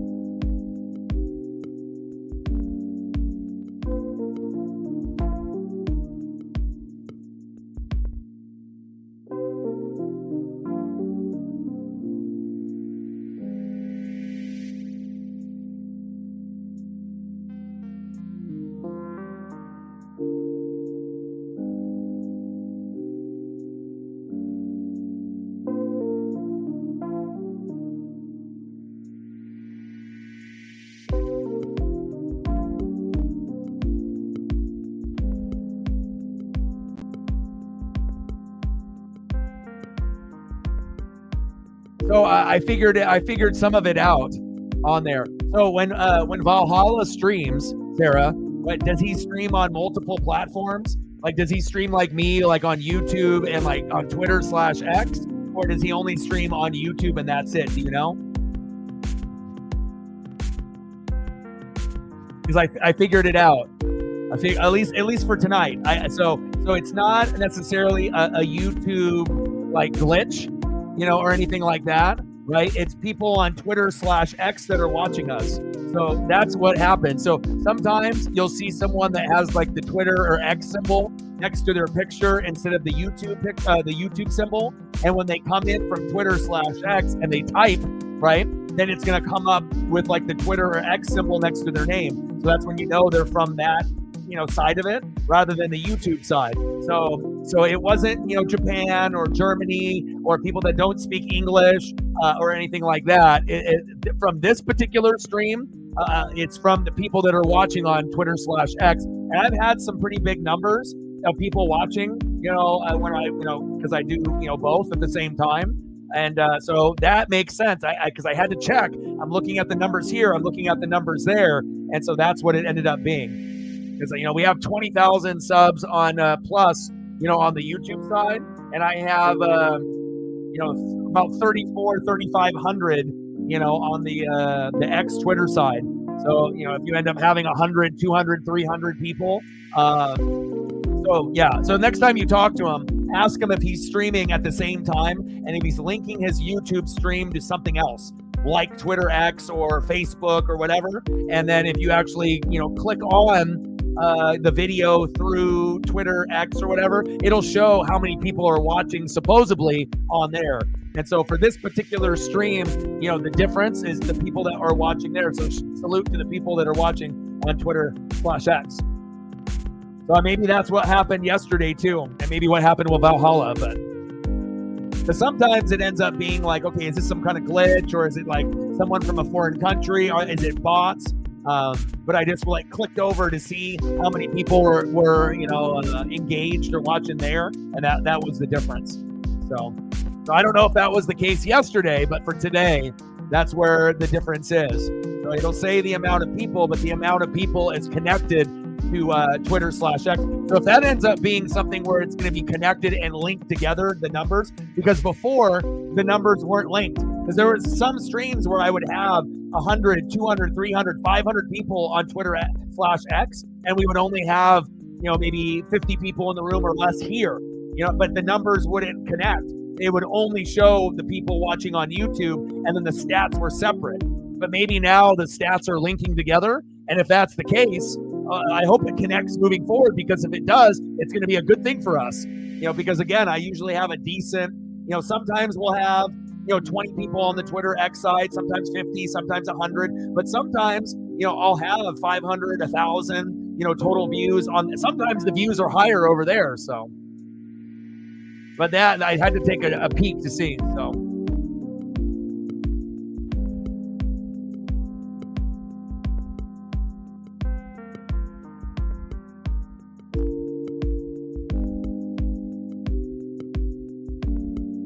To be honest, I'd have to break down all the stats and the analytics before I can say a yay or nay if it was a good, average, or a bad trade.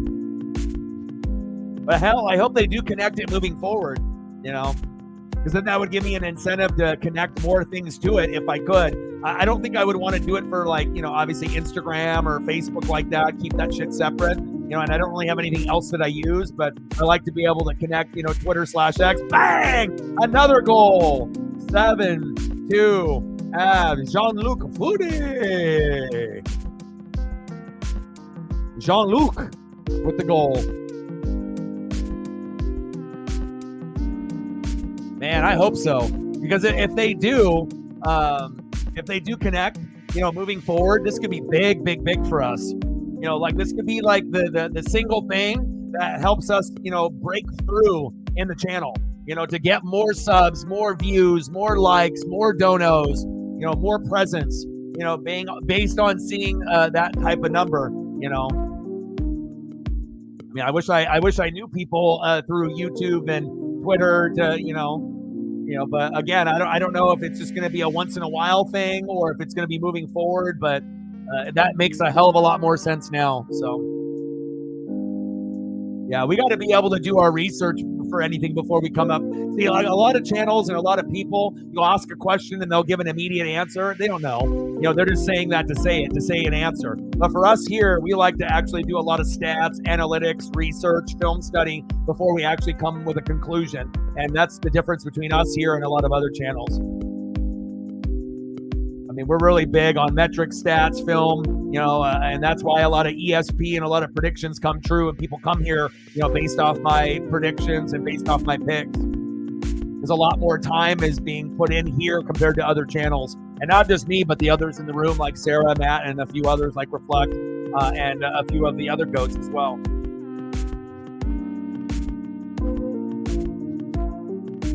I'm glad I looked, because I was like, there's got to be, let me look here. I'm hoping that that's the case moving forward. Then hopefully everything is going to be interconnected. And think about this, all of those streams that I've been doing that haven't been interconnected, where we lost out on opportunities of subs and views and donos because they weren't interconnecting the numbers. So hopefully, moving forward, that it will, it'll connect. That'll be huge for us. Because if that ends up being the case, that means that we're going to have 50 to 200 probably in the room almost on every stream moving forward, depending on, and then some we might hit a big number where we might hit like 1,000, depending on, if we can get into the algorithm, and then we can also get into the algorithm on the Twitter side too. So, I mean, imagine getting into the algorithm on YouTube and Twitter at the same time, and they both connect. I mean, it could be a game changer. It could be huge. And of course, we deserve, to be able to grow just like every other channel, and to be able to get the right type of people here. 7-2 Avs. We got 2 minutes to go.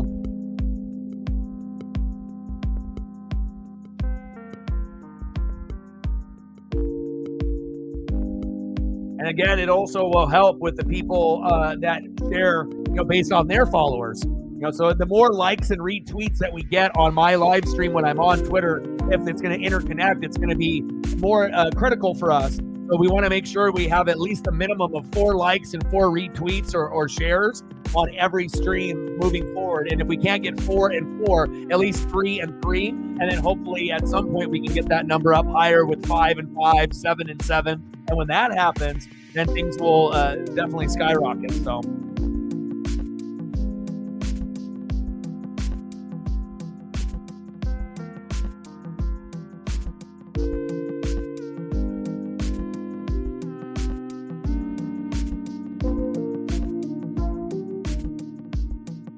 All right, let me get a photo of Jean-Luc up here.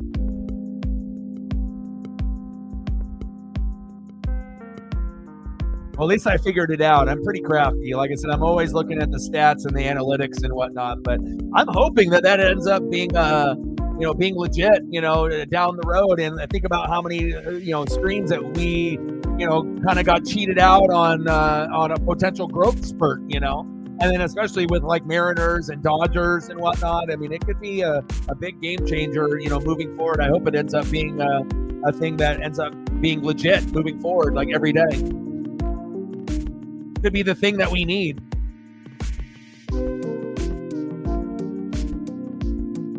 Well, Twitter/X is free, and it gives an opportunity for you to be able to follow, celebrities or athletes, or just communicate with people like us, from time to time on certain things. So, like Matt didn't have a Twitter/X. I was telling him to get one for months and months and months. And I told him that he would love it, and he just didn't do it. And then finally ended up getting one, and now it's probably his favorite app that he uses on the daily. So.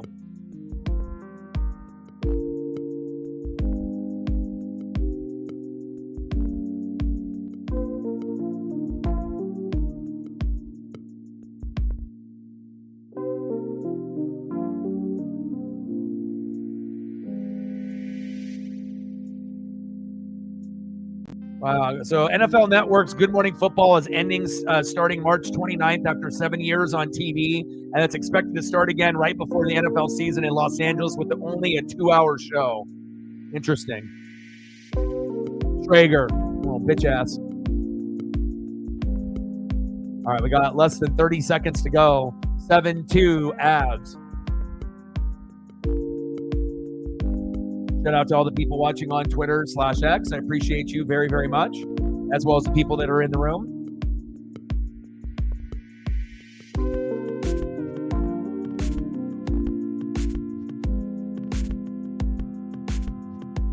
So I think that's what it is, Sarah. You know, that it started yesterday. Like, you know, for all the people, you know, it's like they had it separate before, but now it's going to be combined.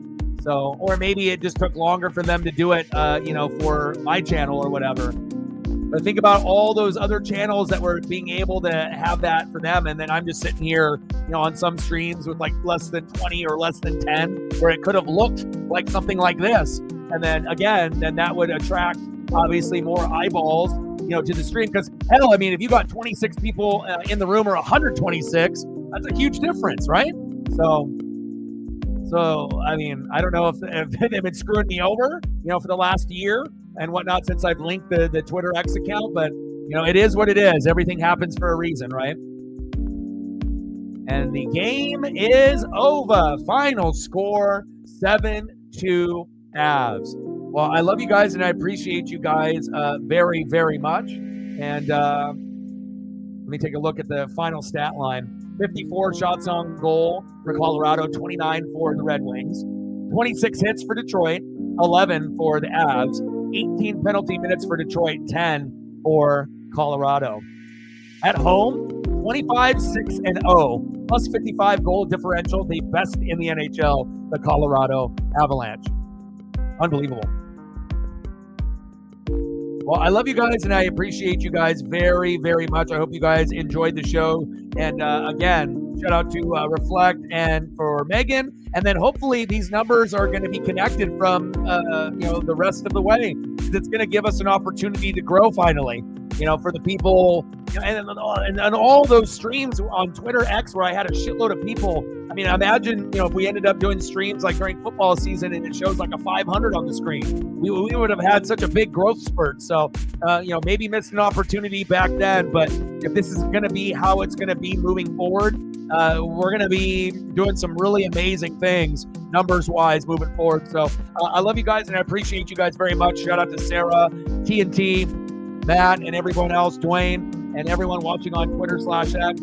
And I appreciate you guys very, very much. And I got one question for you.